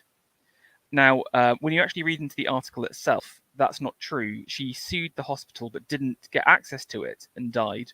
But they framed the title in such a way that it looks like she had access to it, if that makes sense. Now, right, yeah. And if you go to the next, can I just say there are other subliminal things here, like fat, white, lower classes or lower middle class, bad, like gaudy dress sense. All of these things are embedded hidden messages in this as well. Low status. low status. Just click on the next slide. It's still got the same image, but I just highlighted a few things. But again, the headline's super important because you've got the title at the top. You've got the imagery, which is kind of like, yeah, this kind of low status family. You're going to be happy, but then you're going to be dead. So again, it's that creating that anxiety figure. You know, they're projecting that kind of happy life. It's you with your other half, and then you know the coup's going to come and you're going to be dead, basically. The other interesting, sneaky thing I thought was quite funny with the Ivermectin at the bottom there. Can you see they've got a picture of it with a horse on it? And again, one of the other narratives they were pushing on it was that you know, it's a drug for horses, even though it's been used by humans quite substantially. So again, it's subliminally putting the idea that this is a horse medication, even though it's not. So again, it's sneaky little tricks like that where again they haven't lied, but they haven't told the truth either, and they framed the story in a certain way to make you anxious about things, to distort the truth, and to subliminally put things into your mind about it. Someone in the chat saying, her exposed shoulder suggests that the jab was an option. I think that's very clever. Okay.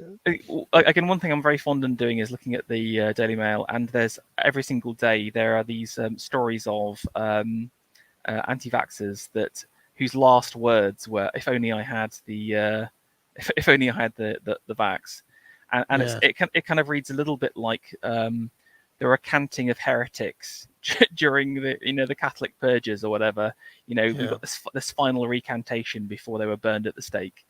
And again, they'll do that daily, even though in terms of people, the percentage of people dying, it's massively more who are vaxxed now statistically. But anyway, let's keep on going. Sorry, what's the... Oh yes, so this is the counter briefing or briefing against. Now you may hear about this word briefing quite a lot, and I wanted to kind of explain what it's all about. If you go to the next slide. So that this is the act of seeding information or narratives to the media counter to an existing narrative or truth. So, say for example, say you've got one PR team working on one story, you can brief against that person by talking about the same thing but in a different way. And again, essentially, what's meant to happen between like the Labour and Conservatives is the Tories are meant to have they'll be talking about a positive story, and then the Labour will brief against them, and then actively say, actually, no, this isn't true. Now, the reality is that there's a huge amount of counter briefing that goes on within party organisations themselves. If you go to the next slide. I don't know if you saw this. This is only but a week ago. Rishi Sunak's Treasury are now briefing against Boris Johnson's Downing Street. So this was really interesting. Where again, you have to remember, I sort of treat each of these MPs and their cabinet positions as nobles with their own personal fiefdoms, and you've got the kind of like the number 10 crowd. You know, as related to that kind of the Peppa Pig meltdown that happened, all of a sudden there was tons of these articles being churned out about how, you know, people have lost trust in with number 10, blah blah blah. Basically, all of that was to do with Conservative MPs briefing against number 10. So Rishi his Treasury was actively saying that was not agreeing with the same narrative that Boris Johnson was putting out, and it's kind of like an assault of sorts in terms of your power. And you know, Rishi is obviously vying for a position as MP.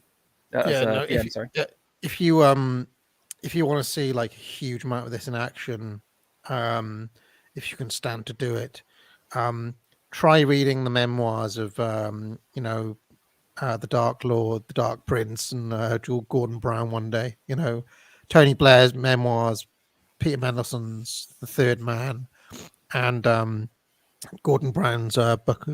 I forget the name of his, but basically they were like the war between Blair and Brown.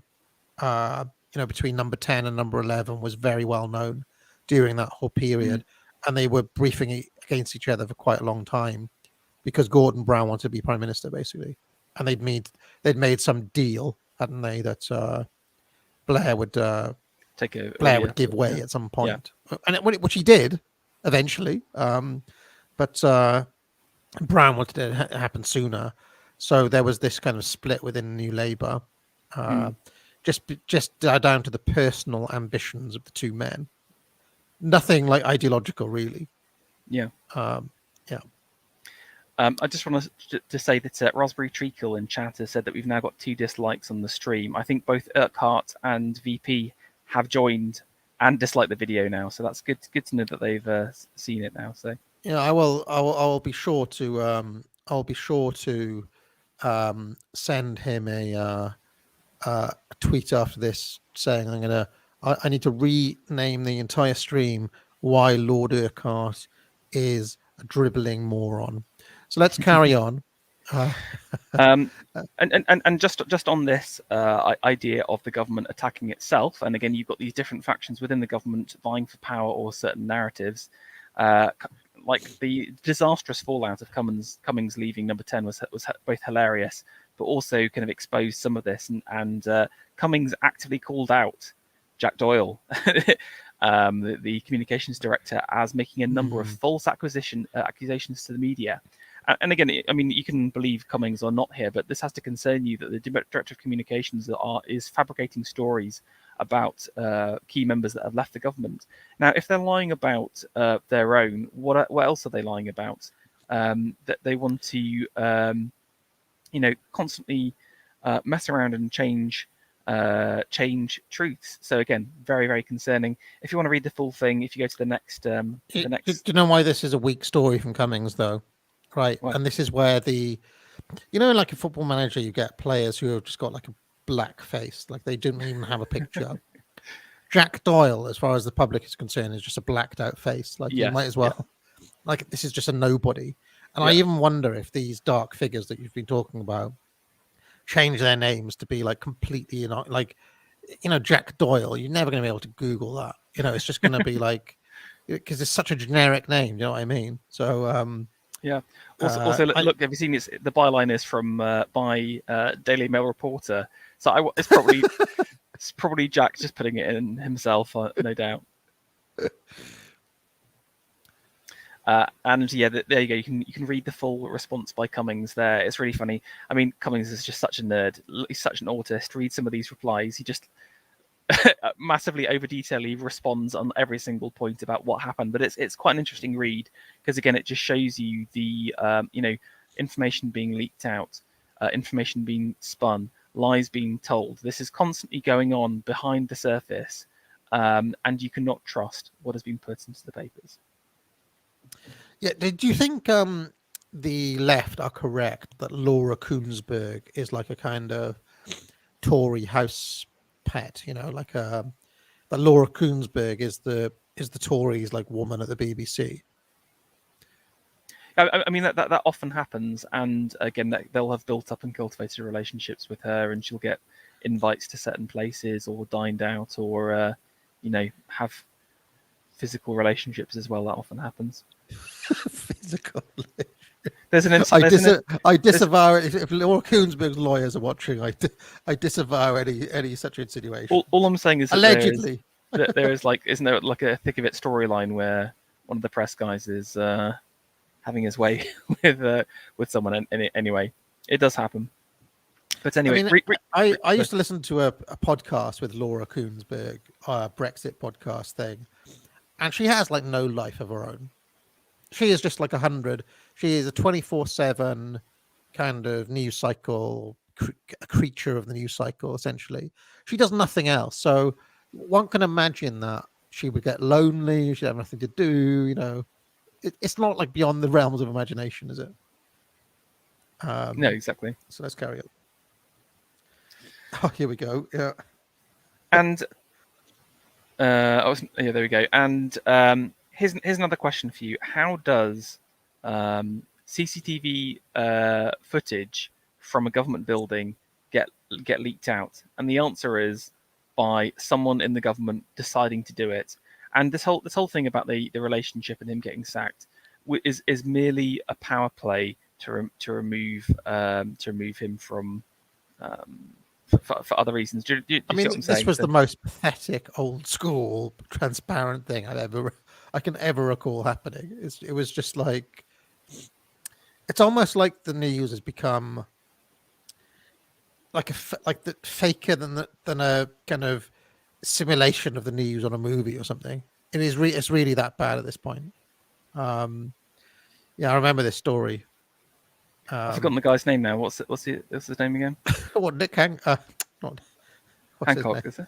Hancock. Yeah. Have you ever done God, the is it- Hancock? You know, Hey, like you forgot his name. This is the guy responsible for putting you under house arrest last year. Have you ever done the Hancock? You know, you've leant and you've kissed, and then can you see the hand, the right hand clawing your lover's shoulder there? That's horrific kissing technique. Oh dear. I thought it was a bit surprising for her to go for him when she's going out with that guy on the bottom right, who seems like a better groomed, taller, more Chad male. Well, women, am I right?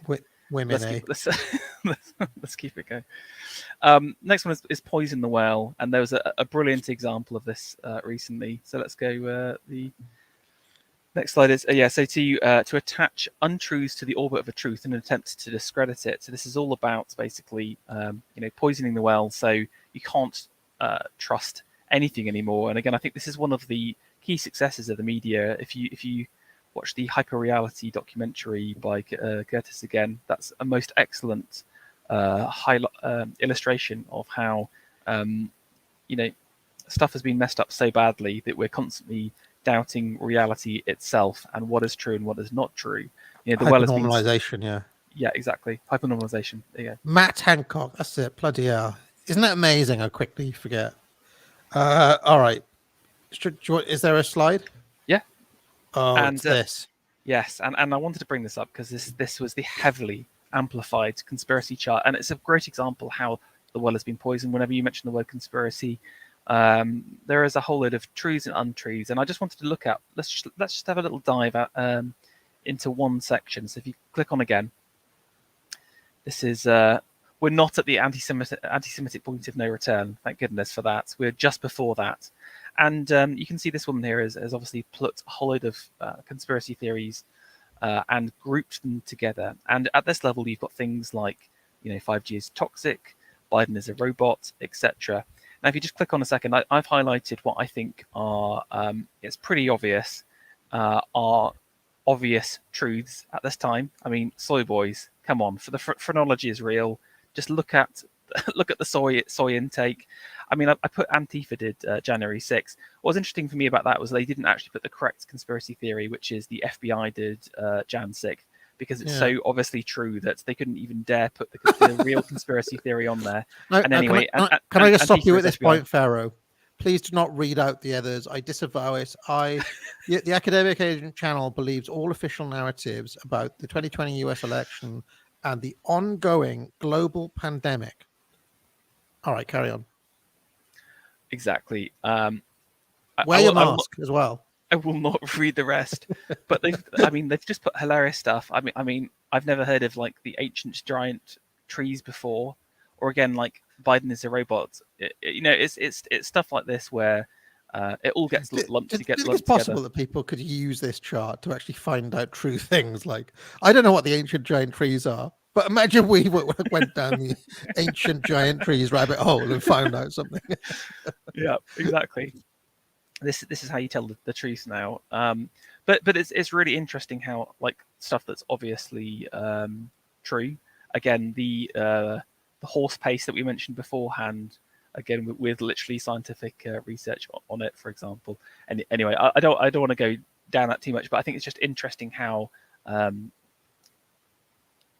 narratives have been poisoned with stuff like the moon landings. And again, when you look at hypernormalization, it was interesting because they talked about some of the first conspiracy theories, and they mentioned it was these old CIA, I think it was CIA operatives who put in the story in, is it like Hustler magazine? Have you seen that documentary before? No. Anyway, but basically they actively create a false conspiracy story.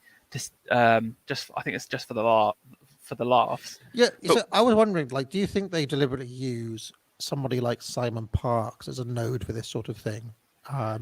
or even an Definitely. Alex Jones, like, because I noticed in the 5G one there, obviously like that crowd are very into that sort of narrative.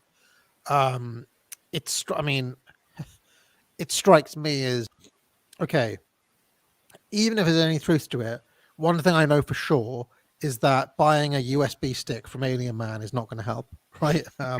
It's literally just a USB stick. But do you think that they deliberately use people like that, or classically David Icke or people like this um, to basically poison the well to the extent that none of these things could possibly have any truth to them whatsoever? So you put them all Yeah. beyond the pale. So you don't Yeah. ask any questions whatsoever. Got Exactly. it, Urquhart? Yeah. Do Exactly. you understand you're the one who's nuanced, right? You're the one who's got the nuance and sophisticated understanding. Do you understand what we're saying? That you can poison the well by mixing in things that are obviously absurd with things that may have greater truth to them, but the association basically puts the things that have truth to them in the same category of beyond the pale, so nobody ends up looking there. That's the ploy. Exactly. And in my opinion, it's that's the first thing that I would do if I was in charge of communications for the government, is to have active nodes pumping out lies constantly. I think the ultimate test, I think one of the only tests we can do is to see, do the predictions come true? And again, I think the whole stuff around the copium den, etc., was an excellent example of that. There were things discussed and said that were announced and pronounced that didn't happen, and you have to look at the people individually and say, is that person constantly predicting stuff, and is it constantly going right or wrong? And I think that's the difference for me between someone like Alex Jones, who predicts things and it constantly comes true, compared to Alien Man, who predicts things and it constantly does not come true.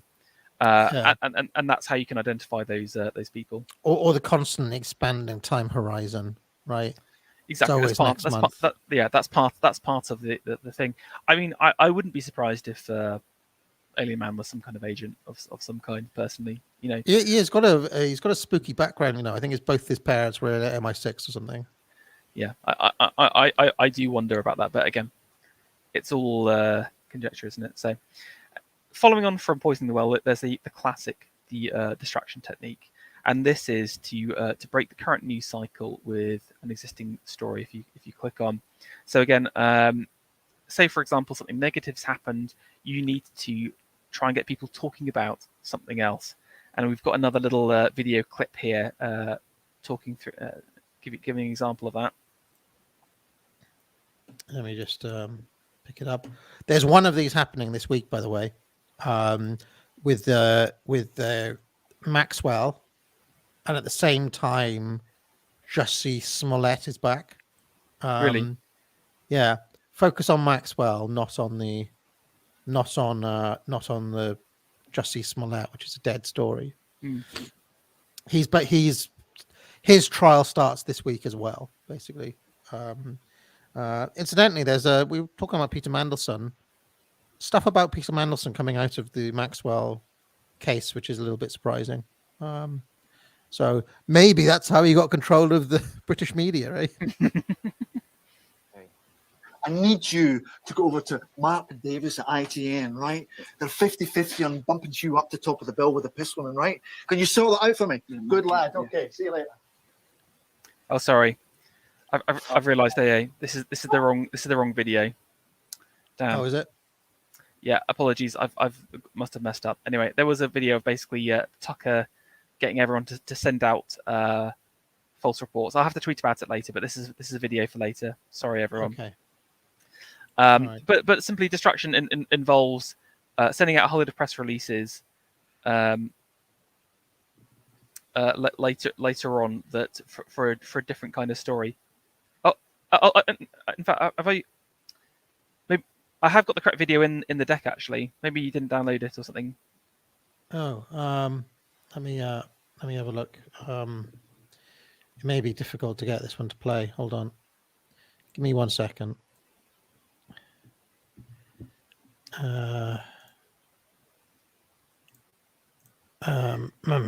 Hold on. While you're doing that, the key to a distraction technique is to have a story that isn't necessarily negative, or is something that you can spin out in a positive way. So it's it's attention grabbing. You can get the headlines, but you can also potentially steer it in a positive way. Because ultimately that lets you have control. The advantage of the distraction technique is that you can decouple the existing narrative, get people to forget about stuff. I mean, we often talk about the memory holding of people and ideas, and I think that's a really important thing. And that's where I think keeping an archive of what is said and what is talked about is super important, because as humans in the modern age, there is only so much we can remember, where there is only so much information, and so you have to rely on other ways of capturing the truth at the time, and constantly checking back to what's going on. Yeah, and I actually think that in another sense, stuff like Sandman, Jesse Smollett, and so on are good. That's very good myth making for our side, because they're all very prominent examples of like the media like openly lying about things. Forget about Rittenhouse the man a second, who's I have been completely vindicated by that.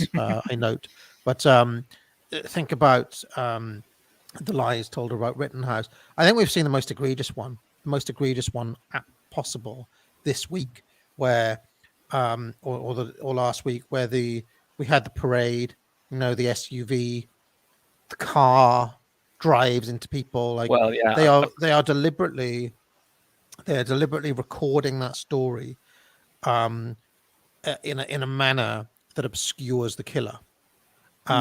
And the reason they do that isn't for now. The reason they do it is for how it is remembered in a year or 2 years or 4 years time, when people are trying to do research on this. I can't even remember the guy's name, and it's been like a couple of days. It's not in any of the UK press at all. I mean, this is the kill count is higher than the that hospital bomber or whatever, and it's been and it's much bigger than January the 6th as well. Yeah. So anyway, here we go. Did I share audio? Don't think I shared audio. Hold on. Here we go. The story is not the story. Sunita has spilled the overspend. Nobody's got the corruption angle. The BBC might not even run with it. Try to fuck up the numbers, right? At the phones, everyone on the phones. What we do is we overcomplicate. Stats, percentages, international comparison, information. This is like the Vanishing Point. This is what goes on in Vanishing Point's head when he's arguing on Twitter.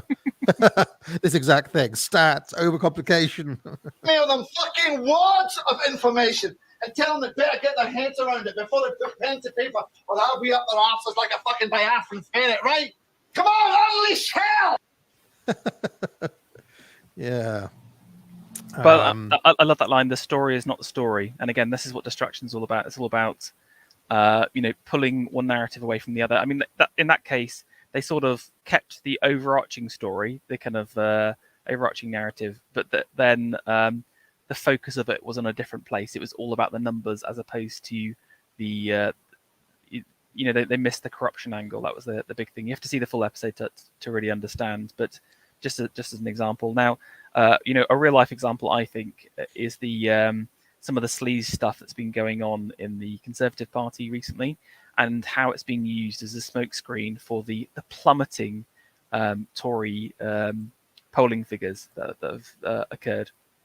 Yes, and they needed a different reason, a more kind of acceptable reason for the actual reasons, which were, which we can only surmise, but yeah. I suspect they're around COOF and immigration, to be honest, and green policies as well.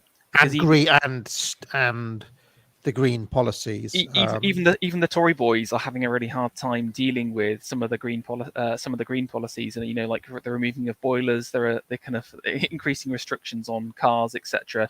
I mean, this is the stuff that even the centre-rightists apps like they don't really care about the immigration stuff so much, or the COOF, but actually it's those the green stuff that's really killing them.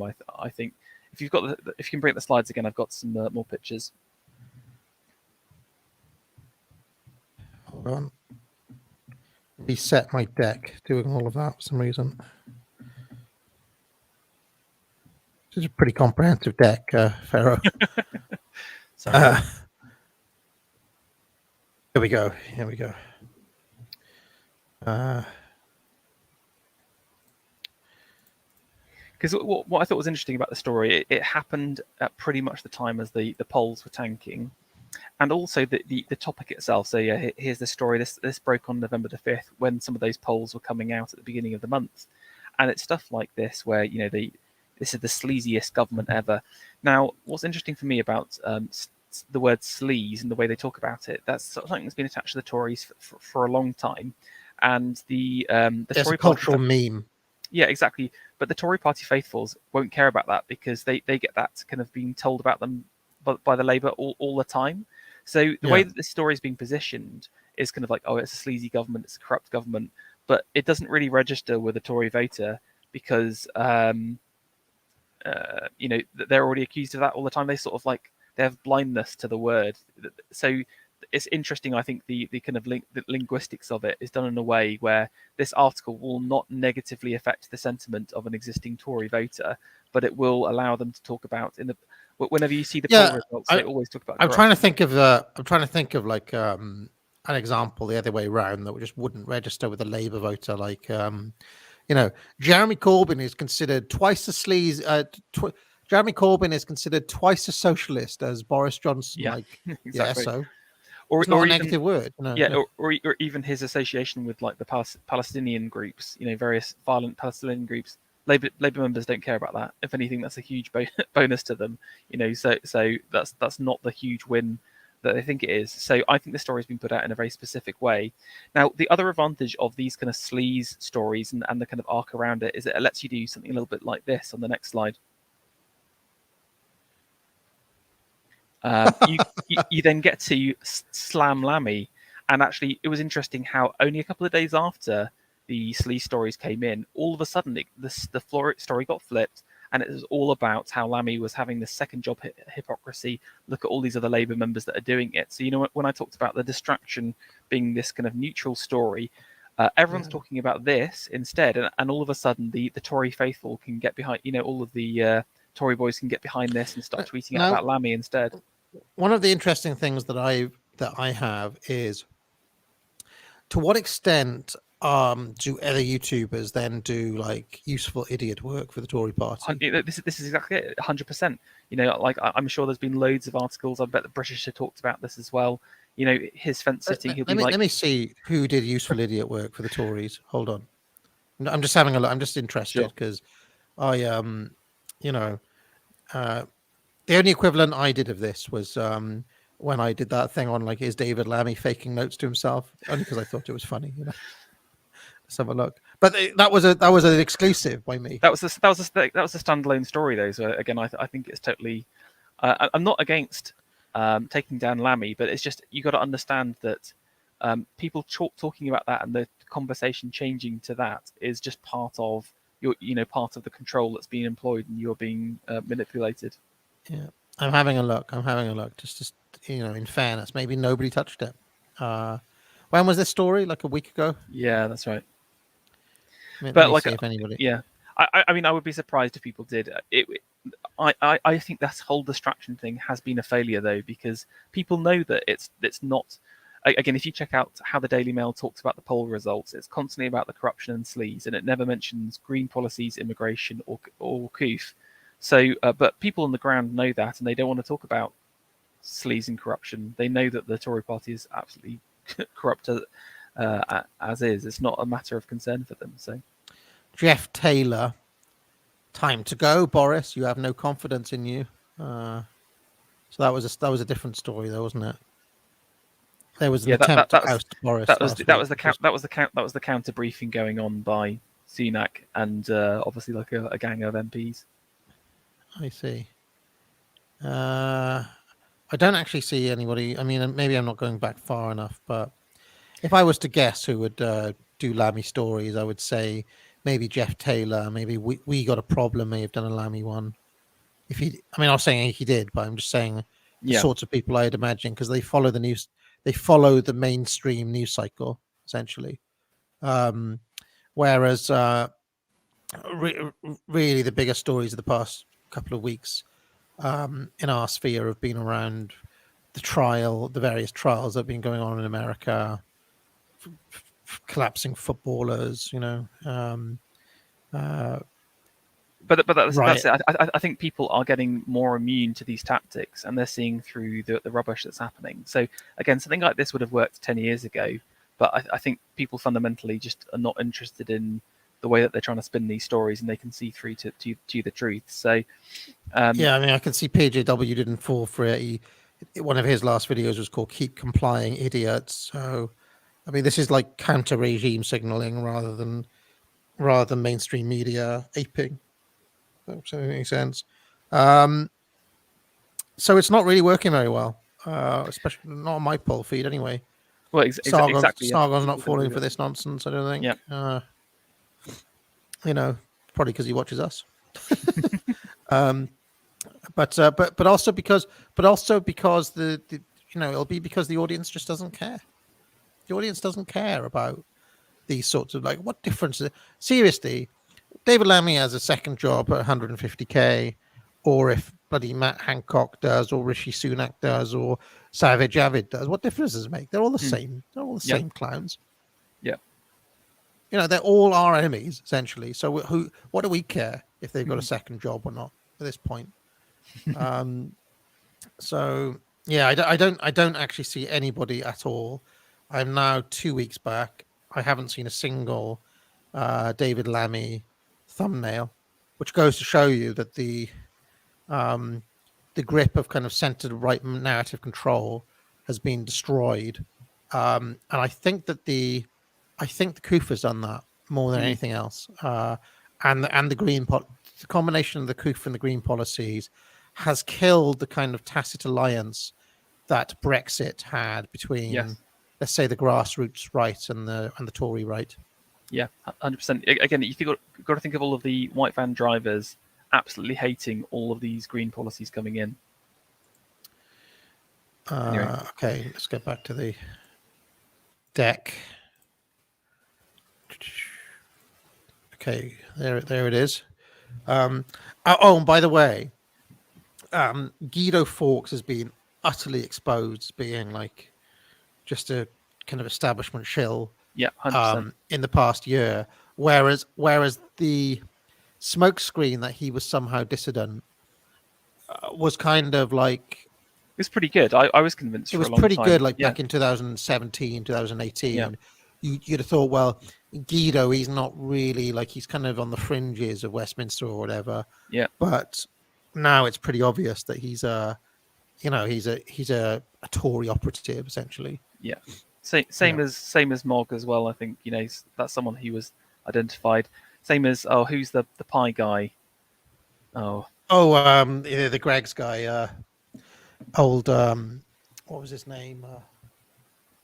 See, I so quickly we forget about these characters. I know people. Mark, what was his name? The ex-army guy. Come on, chat. What's the name of the Gamini Greg Zeta? Francois. Yeah. Mark Francois. Yeah. Okay, influencer. Anyway. So the this is where you can use an influential figure to amplify your message. I mean, this happens all the time. Whenever you see a celebrity talking about something, just know that they have been either paid to do it or they're doing it ideologically. Now, I got an example of this I captured quite nicely recently. I'm afraid if you click on, I don't know if you can copy this link I've got on the next slide. And this is to a tweet that I did. I couldn't download it because I'm such a boomer, I'm afraid. But this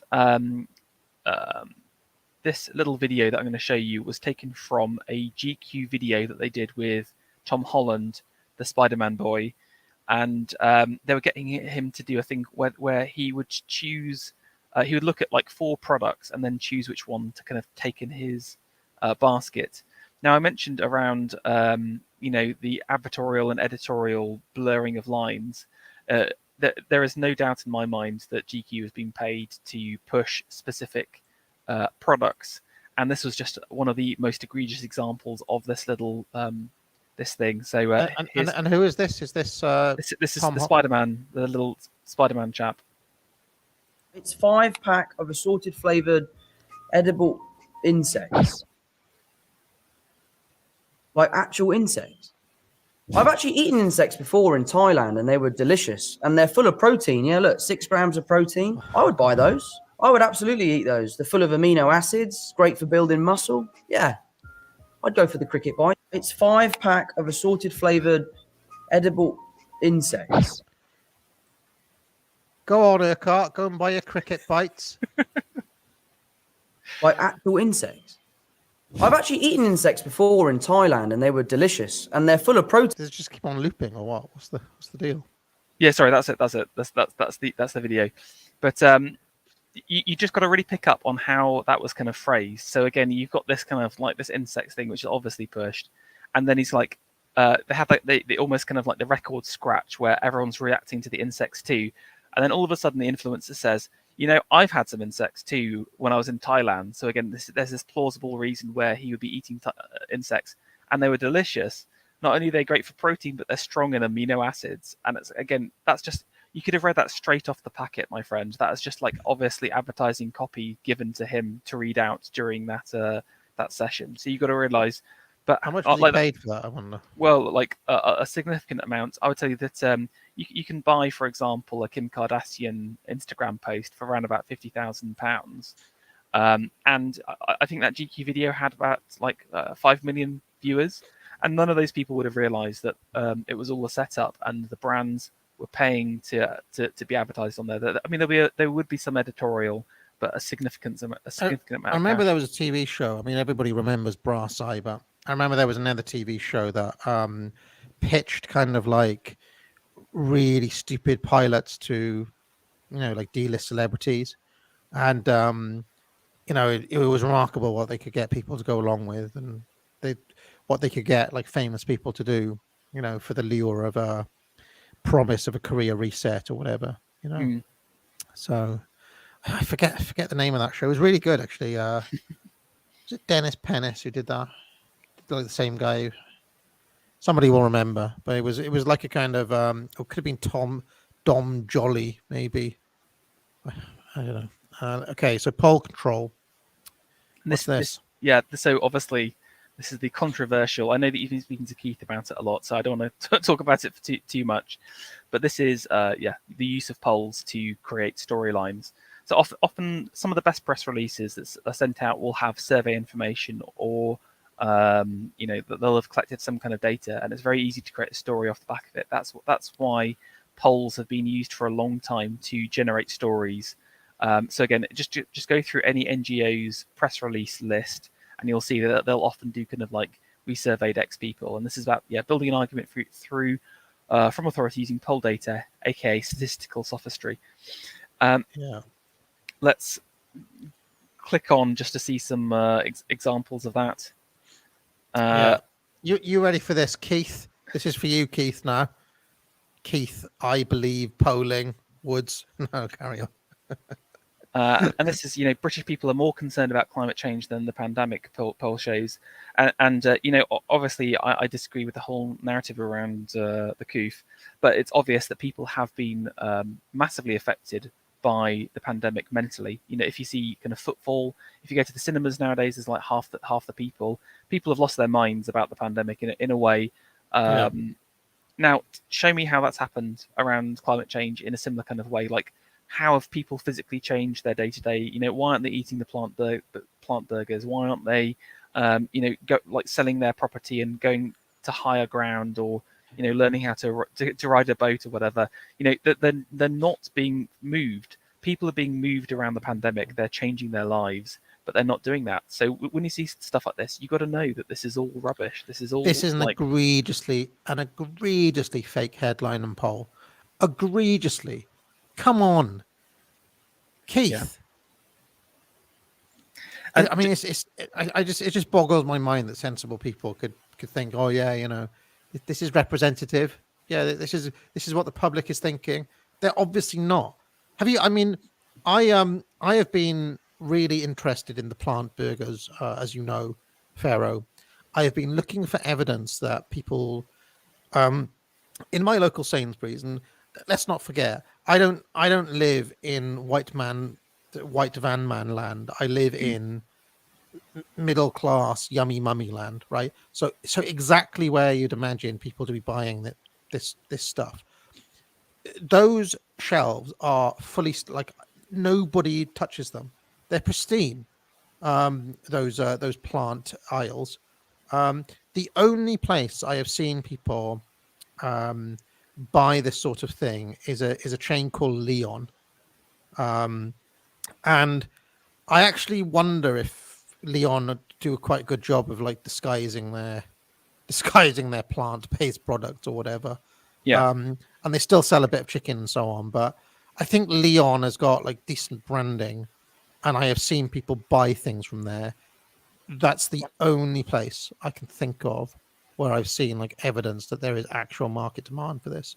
And I've been looking for like the real indicators, by which I mean like revealed preference, actual sales, and it doesn't seem to be taking. There was even a story showing that their last quarter sales were way below where they were expecting it to be. Yeah. So this social engineering project has not worked. Yeah, and yeah, I think that's 100% true. And just on the polls, I do believe that it's possible to do an accurate poll, but you got to understand that most people commission a poll to push a certain narrative.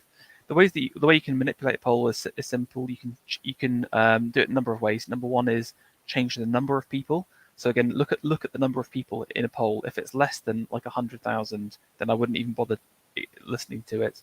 Speak to NSO about the statistics of that a little bit more. The second thing is around the people you select. So even if I chose like 10,000 people, if I chose 10,000 people under the age of 30, their viewpoint is going to be vastly different to the average British person. And so you can manipulate the polls relatively easily by just saying to the pollsters, I want to target these people. And whenever they report on them, they never tell you who those people are or give you information about who is in the poll set.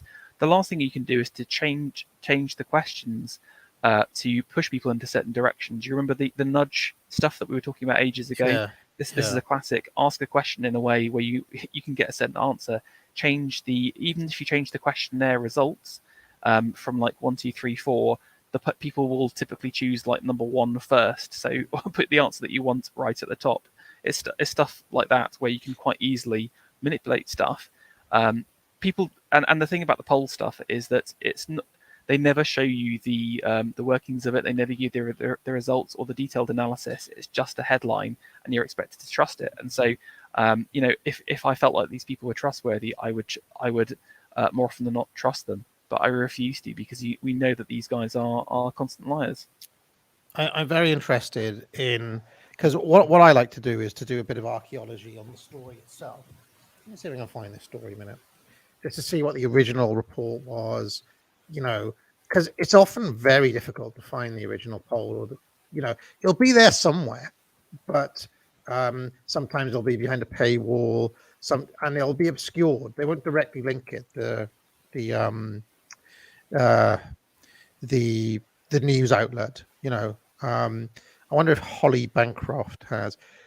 By the way, do you know how many comments that story got from the Independent? Okay, it's got 8. Right. Let me just share my screen a minute. Let me just share my screen. Talk about social media engagement. Right. This story has got 8 social media engagements with little emojis and 3 comments.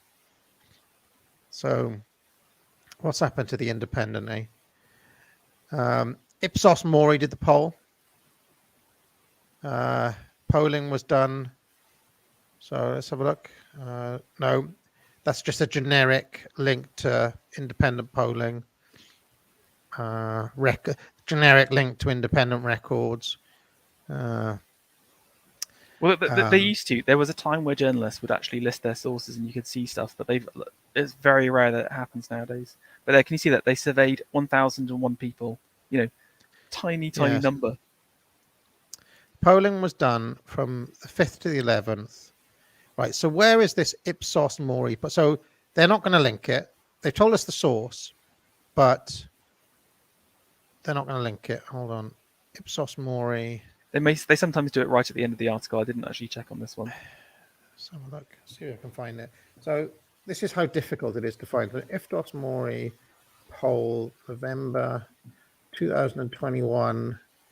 Was it climate change COVID? Let's see if we can find, because this would have been covered by other people. Yahoo, CNN, Philippines ran with this story. So you see, oh, here we go. Is this it? The Mori Issues Index. I think this is the source of this story, released by Ipsos Mori. Now, obviously, Ipsos Mori needs to make money, right? So, do you think there may have been a client on this story? I think they could have, who commissioned somebody commissioned this poll? Again, well, who owns the business? Who pays for the retainer for the poll, etc. Let's have a look. Okay, so what do you see as the most other important issues facing Britain today? Pollution, environment, climate change, 40%. Coronavirus pandemic, 27%. So this is where they've got this from. Yeah, it's the 40% of these 1,001 people. Now, I reckon you could just go out in the street, right, and ask 1,001 people this question, and you would not get.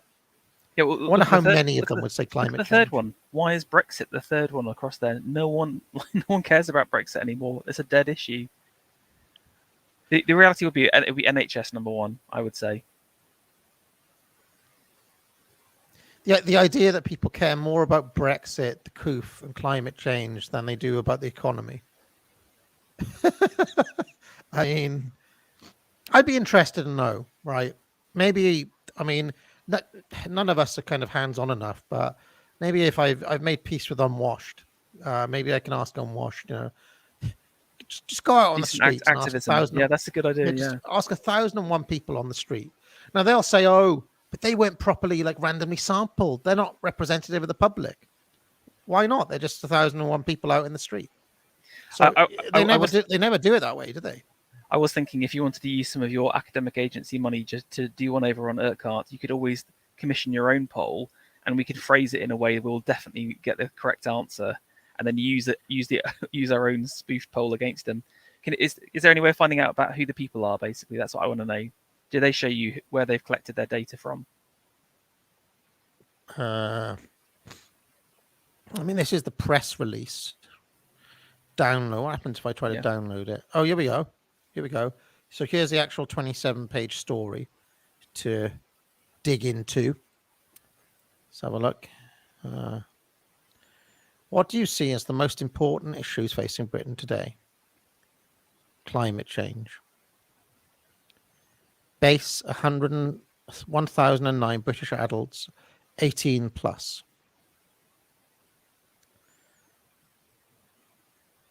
I mean, here we go. So let's have a look. That is the environmental one. I mean, so it's gone from being less than 10%. Yes, someone in the chat saying that they run an online panel, but even then, again, you're already biasing your data sets to more online centric people who don't have jobs and want to. It was collected by get cash. It was collected by telephone, interviewed face to face in home. So these would be like Zoom calls, maybe. So this is very, very centered on the highlighting the climate issue. Look, 40%, the highest ever recorded.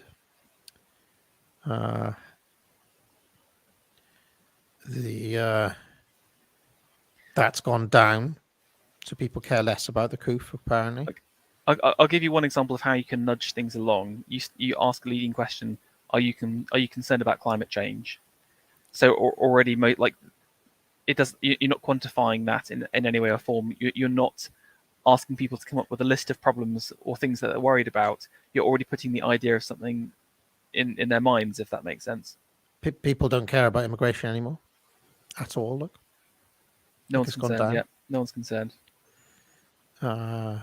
Lack of industry. I mean, nobody cares about that anymore. Nobody cares about education anymore. Apparently, nobody cares about crime anymore. Really, all what people really care about is climate change. This is. I mean, I just don't see how anybody can believe that this is true. Oh, look, there's a. They're showing here that really it's the over 55s who really care about climate change. See, that's really weird. I think, you know, why? I would say it would be the other way around, but again, is it the base zoomers? I don't know. Again, Or this is it why the Queen? Is it the Queen and David Attenborough? Have just, you know, they're the only ones watching the BBC, so they've been psyoped into thinking that. Yeah. Anyway, I mean, we can go through it all, but it's you just gotta like, again, there's no information about who the 1,001 people are, how they generate the information. It's very suspicious. So anyway, yeah, there he is. Gideon Skinner and Mike Clements. You can email them if you've got questions about their fucking report.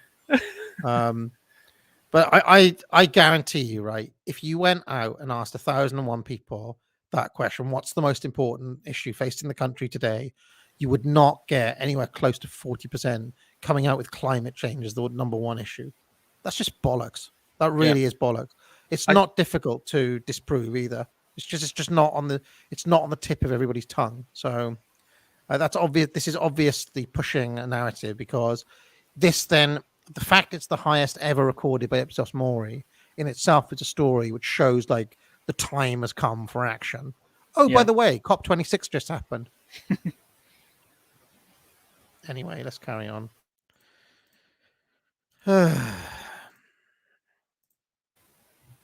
Okay, spiking. What's this?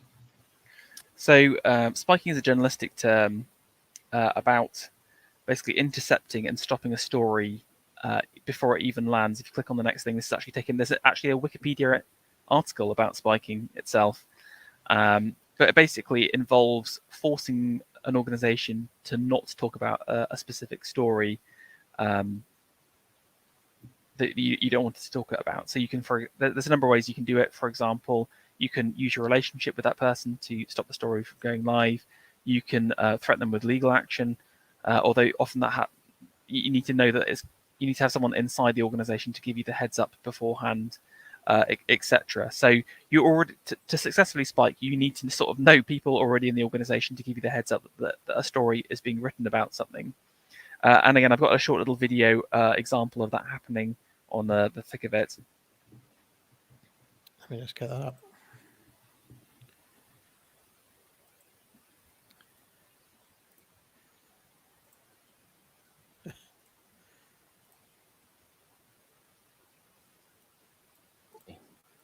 Hey.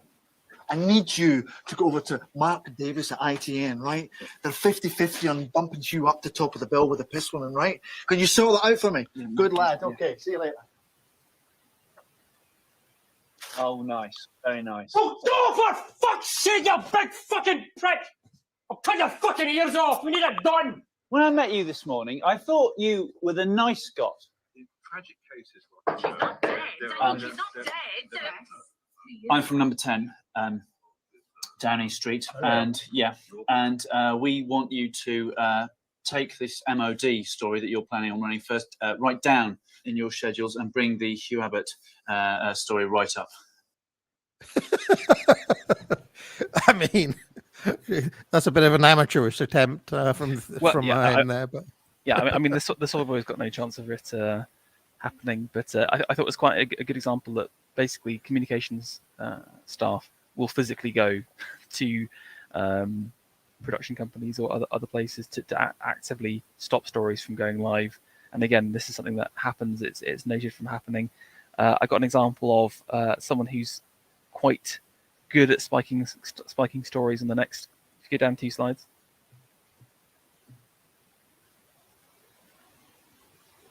So, royal family issues extraordinary blast at BBC for airing overblown and unfounded claims. Yeah, so I think the royal family are the best at spiking stories. That they're notorious for having contacts with inside news teams and being able to stop stuff going out. Obviously, like it's interesting actually because I think they're losing control.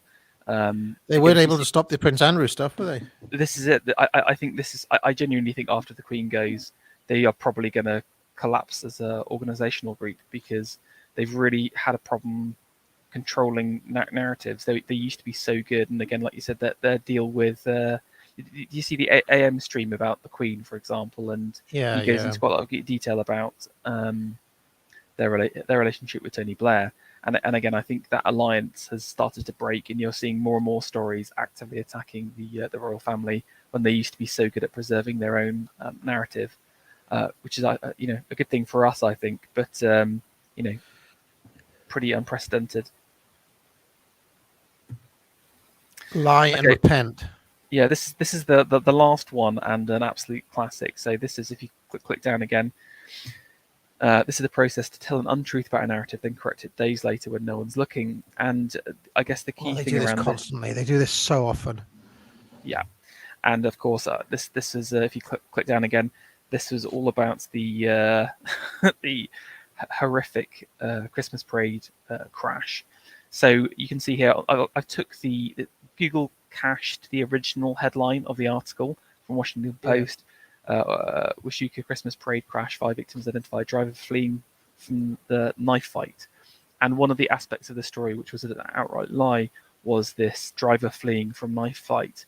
Now, they all corrected the stories. About 24 hours later, you can see this is the new headline. They've actually updated the story slightly, talking about the driver being charged with homicide here. But all the kind of references to the knife fight were expunged from the website. So, like, this is just outside the egregious story and the way they talk about the SUV itself. They told a lie and then corrected it 24 hours later. Now, if you click on to the last slide, you've got to remember that 80% of views happened within the first 24 hours. So this line repent. And anybody who runs a YouTube channel can tell you that. This strategy is very effective because you get your false narrative out there. Yes, you can correct it later, so you're not going to get sued or get blamed by stuff.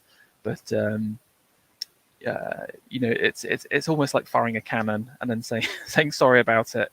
And legally you can get away with it. This is how you legally can get away with lying. Oh, they're awful. They really are. I hate them even more, Farah, than when I came into this, which I didn't think humanly possible. But they're just such scumbags, aren't they? Yeah, truly terrible. But that's the last tactic. And again, hopefully I kind of shown that there is nothing bottom up about the press. They're absolutely filthy, directly connected with governments, directly connected with business and organizations with money. They're not to be trusted in any instance. You see the trap that the likes of the Urquhart, I'm sorry to keep on bringing him up, but he's just our example, right? What's happened with that is that he has got back on board with a single narrative thread, or with two narrative threads, actually. He denied the election shenanigans, and he is on board with coup narratives, right? Which has basically put him in the position where he has to he now has to defend these people who are lying to us about everything on those issues, which then means that he has to spin like ad hoc justifications for his view, right? So he will just kind of try to spin what we just saw as an innocent mistake. Oh, it's an innocent mistake. Or he'll do tactics like, oh, read beyond the headline. And, the extent to which these people double think themselves into positions that maintain their frame, I think is just remarkable to watch in real time. And people say, like, why do you spend so long arguing with them? I just find it fascinating. That's why. I'm like, it's like we talked about the firmware, right? We have just explained, and this is known how the media works, and yet people who should know better, and it's not just them. It's like my dad, for example, right? He he basically taught me my whole life to be skeptical of the media, and yet when it comes to certain issues, they're infallible. And I'm sure everybody in the chat has had this problem, where I mean, it's especially a problem among boomers. I would suggest, where it's like they're aware that the media lies, but when it comes to certain things, now you can't question it. How do we deal with this, Pharaoh? Because I find it real difficult because in the end, my instinct is just to say I have absolute contempt for you people. I just disdain you, and you deserve everything you get. But that's because I'm cruel and hateful. What's the Christian response? I think we need to start with ourselves first, and I think things like your 24-hour rule is a great way of dealing with some stories and narratives, and to not immediately jump on a story, either positive or negative, because it may be portrayed in a certain way. I think also you can kind of be watchful of some of those tactics that I talked about. If they're using an influencer, to be wary of that, even if it's someone that you like and trust. But then I think I'm always try to be optimistic, and I do believe that truth exists as an objective thing, and so it must be out there somewhere, and it's a case of trying to find out, and trying to rely on people who have done some actual journalistic rigor. But again, I like the Alien Man test of just holding people up to what they say, and are they true in their words and actions. That's the case. And what do you do, right? I'll give you an example of the problem that we're dealing with, though. Okay, to come back to who Urquhart. He made a bet 2 weeks ago with me that there wouldn't be lockdowns by Christmas. Right? Things change. Now there's the new Omicron variant. Yeah, things love the have scary changed. name. Super scary name. Yeah, things have changed. Things The that sci- I the couldn't sci- have the possibly science has foreseen changed. coming have changed. And so, because of this, his previous prediction is off. So it's just like, I just don't know what to do with people like that. It's just like, of course, that's the way it was going to go down. That there was going to be some. That's the way they did it last year. Yeah, It was exactly the bloody same. exactly. Even down to, I can't remember what the variant was called last year, the Delta variant or whatever it was. So I mean, it's almost like these things are seasonal, Pharaoh. It's November again. Yeah, dear. So anyway, I continue to believe that all we can really hope to do is to consolidate a vanguard, and at the end of the day, you just have to hold up. You have to hold up NPCs like the Urquharts of this world, almost as kind of like the way that you trap an insect in a glass to study it and to show it to people. That's the way I see these people now. They're just there as an example, to see the true extent to which people are just robots. Yeah. There to be programmed. Because he'd defend any order that came in. Because he's not driven by a pursuit of. He's driven by other motivations. Let's just say. Same with VP and many other people. These are the kind of bureaucrats, the Robert McCalls, raid. I mean, I don't know what these people do for jobs, but I'm pretty sure one of them's a civil servant and the other one works in HR. Surprise, surprise. I don't want to attack all HR people because Binary Surfer is a good friend of the show, of course, but Binary Surfer is like the one in the million, So, shall we do some super chats? Yeah, let's do it. Let's have a look. Coney says, "Thank you very much, Pharaoh. By the way, a cracking return to form." And can I just say, this is a huge audience for Deepest Lore. 650 is a big audience for this show, and I don't know why, but since I've moved the show to Monday, it's been getting much bigger numbers. I think that's because Monday afternoon's a miserable time for people. Quite possibly. I mean, this is an interesting topic that people have been talking about for a long time. So because Thursday, I mean, Thursday is just before the weekend and it's in the middle of the week and you kind of forget it's on. Monday, though, is almost like, we're kicking off the week. We're kicking off the week, folks. Like a Tony Blair news cycle. Anyway, Coney says, reading that story of you and the Oxford Uni anti-smoking vote was a great story of you posting your L on Twitter for free. I got a good chuckle. Yes, I often do that, though. I am often the butt of my own stories, as in the case where are you aware of the story, Pharaoh? I saw a little bit about it, but yeah, no. Not really. Essentially, I was my only dabblings in real life politics came when I was the environmental officer of the middle common room of an Oxford college, and I tried to get smoking banned in that middle common room. Okay, and what happened was that let's say there were 30 people in the room, and 20 of them were for my smoking ban. And there was 11 like smokers. What happened is that the 11 smokers had spotted a loophole in the MCR common room rules, like in the how it's meant to work, and they exercised something called a proxy vote, whereby each smoker had a smoker who wasn't there, who had written in a vote, basically. So each one of the 11 smokers essentially got 2 votes. So they defeated my vote, 21 to 20 or 22 to 20. Yes, but as part of the process, I had to give a speech, and my speech was all about how I had the right not to have my clothes stink. It wasn't about health. It wasn't about environment. It was about clothes smelling.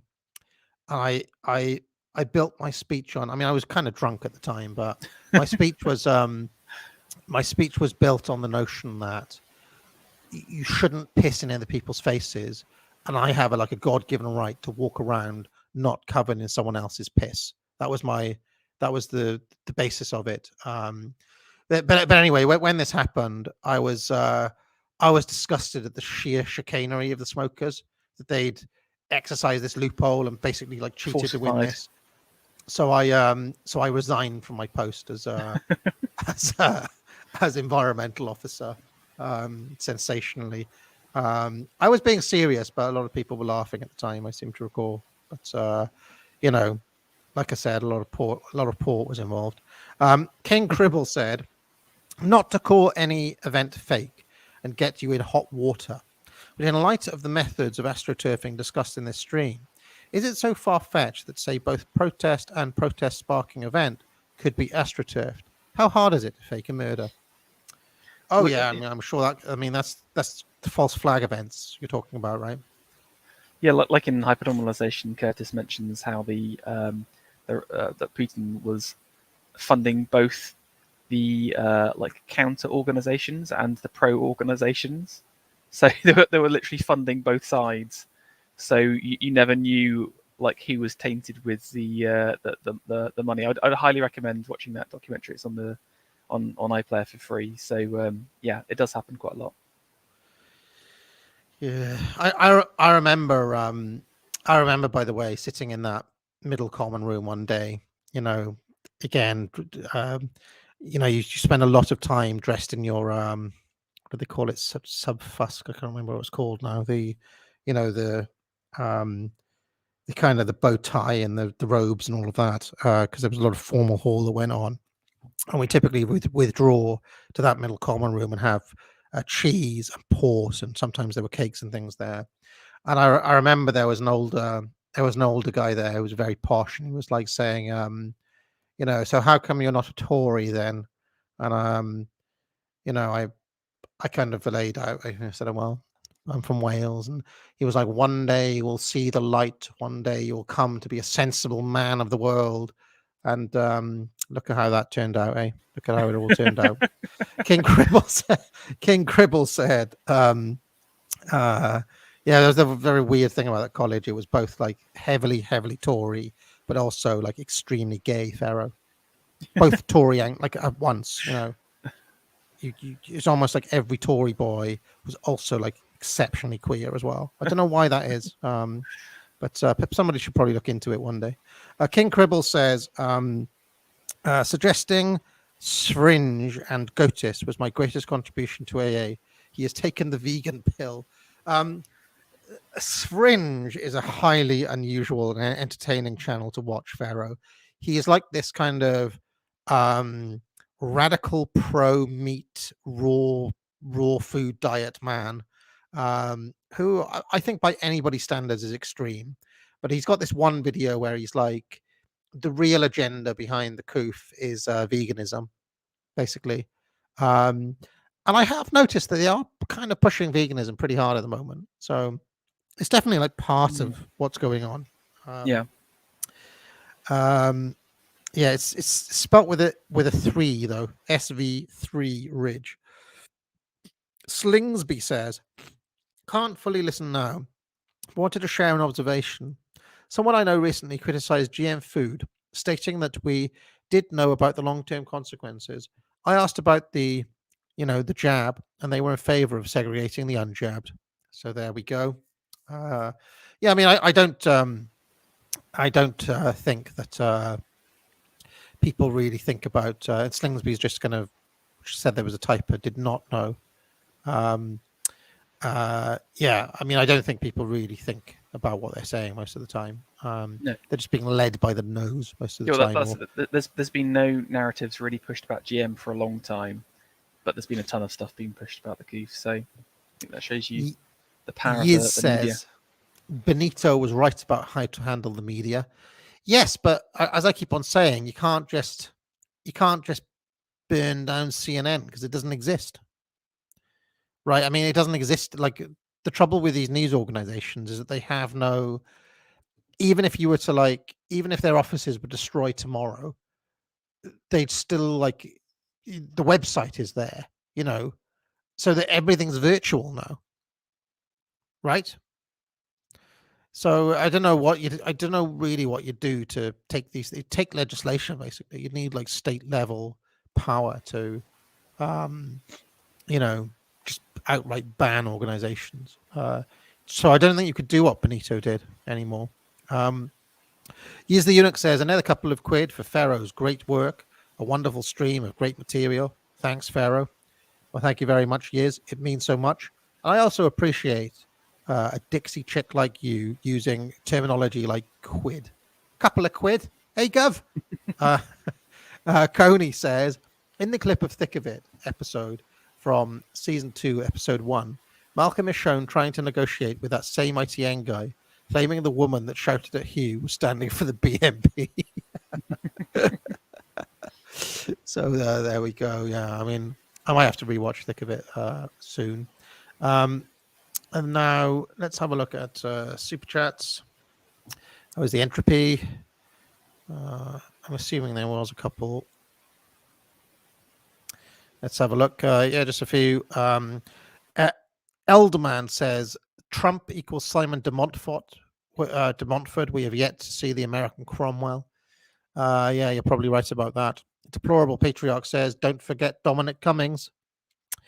Yeah, well, we did talk about Cummings. Is definitely a technical bureaucrat, right? He is a man for hire with technical expertise of organization and persuasion, political skills, if you want. But I don't think he's ideologically driven, is he?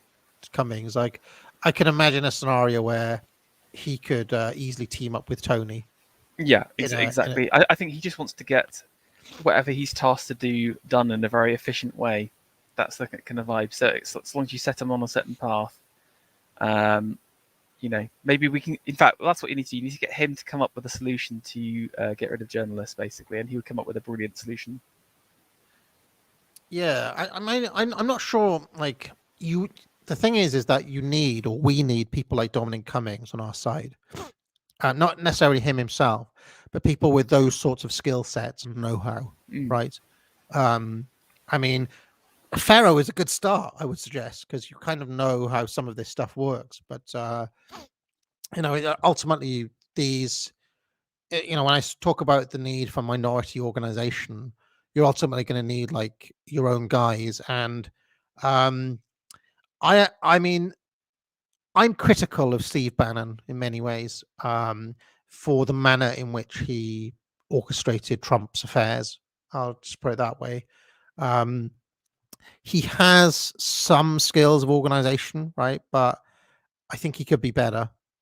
And there were many elements of Trump's campaign that were extremely sophisticated, by the way. Extremely sophisticated. I don't think they were Bannon's doing. I think Trump maybe hired Cambridge Analytica or whatever, right? Yeah. But there were some very sophisticated elements of what he was up to. But ultimately, there needs to be like many talented people in that sort of boat. The trouble we have is that a lot of them see working for, or they saw working for Trump as career suicide, basically. So Trump had to either bring in people who are enemies, like Rex Tillerson or people like that, or he had to rely on loyalists who didn't have those skills. You know, and some of them who did, like Seb Gorka, I would say, was very good at like destroying like Newsnight presenters one-on-one and things like that. But like you need operatives on the ground as well. And I just don't think he had enough of those people. I mean, the more Elite Theory I've read, Pharaoh, the more I have come to see what happened on January the 6th as being utterly unforgivable. Utterly unforgivable. I think Robert McGells, who's probably the most like hands-on, on the ground type writer of the Elite Theorists, would have predicted what would have happened, because essentially what you have on January the 6th is a crowd, the mass, abandoned by leadership. Where were they? Where was Trump? I mean, he told everybody to be there. He gave a speech, and then he's like, "Yeah, go on, go down the Capitol. I'll be there." And then what happened to him? You know, did he got into a helicopter and buggered off, basically? No, he set everyone up for sure. I do wonder about that. It's stuff like that where I'm like, you literally entrapped your entire voting block. So for that reason, yeah, I really think that Trump has got some answer. Like, I would not blindly follow him again. If you're American, because he has to answer that. What the hell was he doing? Why didn't he have guys organizing on the ground what the hell was going to happen? Because in the end, what happened is that the opposition were able to, use that situation to their advantage, because there was no plan. There was literally no plan. They literally got in there and took selfies of themselves. That's how little of a plan there was.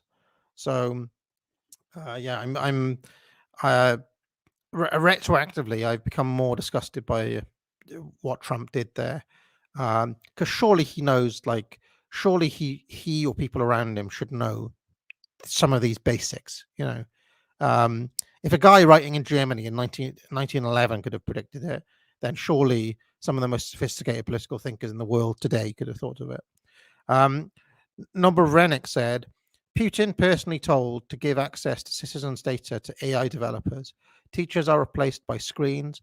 His and his oligarch's capital is hidden in the same offshores as all the others. How is he different?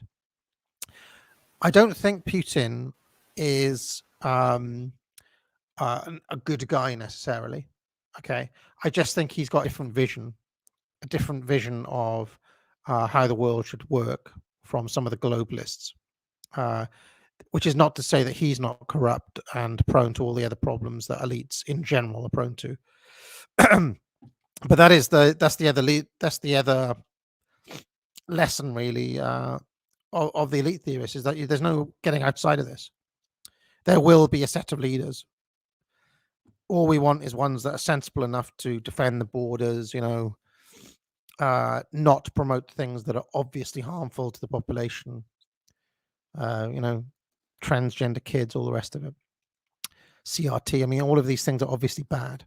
So just having a sensible leadership, I think, is a not too much to ask for. You know, and also one that doesn't just allow the media to run rampant as they do. Chris says, "Happy Hanukkah, AA. I love Israel." Well, good for you, Chris. Palermo 393 says, "Have you even changed your name, Chris? He used to be something else. Now he's like Chris Israel." Bolero 393 says, WEF bottom up, carrying out the will of the people. Yeah. I will never let him forget that. The worst take of all time of anybody. And, you know, we live in a world where, you know, leftists exist, for example. So tomorrow 6th says, Google algorithm and Bing now sends most people to the lying authoritative sources. Yes, of course they do. Yeah. I mean, the very fact that they couldn't allow the algorithm to be organic should tell you everything. Right, Farrow? Yeah, 100%. One thing we didn't really touch upon was the power that these digital platforms have on manipulating the vote. Something I sort of covered in my event talk. If you've got the book, you can have a read through that. But yeah, it's almost like a separate topic, I think, just the power that these political platforms have. All right. Well, anything you'd like to show, Farrow, before we get out of here? Yes, last night I did a interesting talk with Alexander Adams and Panama Hat about the fashion of politics, or politics and fashion, and it's all about basically Panama Hat's pulled a list together of kind of reactionary figures, and we've been analysing some of the outfits. It's just great just to hear Hat get riled up and angrily rant against various groups in time. Check out it on my channel, subscribe, and I've also got a Twitter following as well, so follow me on Twitter. Yeah, and I have to thank Alexander Adams. He sent me a PDF of NGO campaigning tactics, which will be fascinating to read through as well. There's still exactly 2 days left of my autumn 25 sale, which has been going on forever. It will end, I tell you. And there won't be a new sale for some time after this. Foundations of Politics, I'm still working on. All of the other courses still available. From what I see, Foundations of Research is the one that everybody needs. You know, I can't believe it when I just, you know, earlier on we're like, oh, what's a good book to read? I said Arthur Bryan, you know, Unfinished Victory, 1940. Okay. Oh, where can I find it?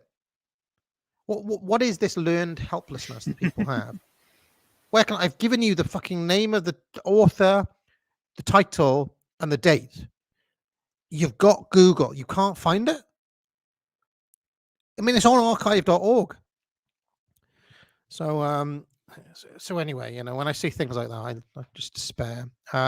So yeah, Foundations of Research and all the other courses available. Autumn 25 will work for the next day or so. Buy a mug, join the channel, but most importantly of all, get out. Oh, and I'm talking to Mention Smallbug later on. Just remember that. Bye, everyone.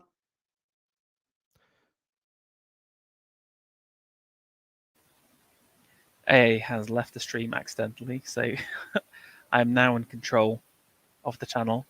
Let's see how long it takes for him to realise.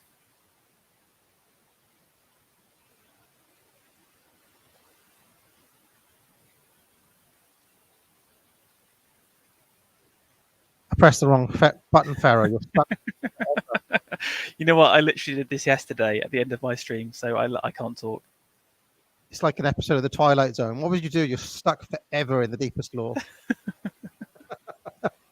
All right. Bye all.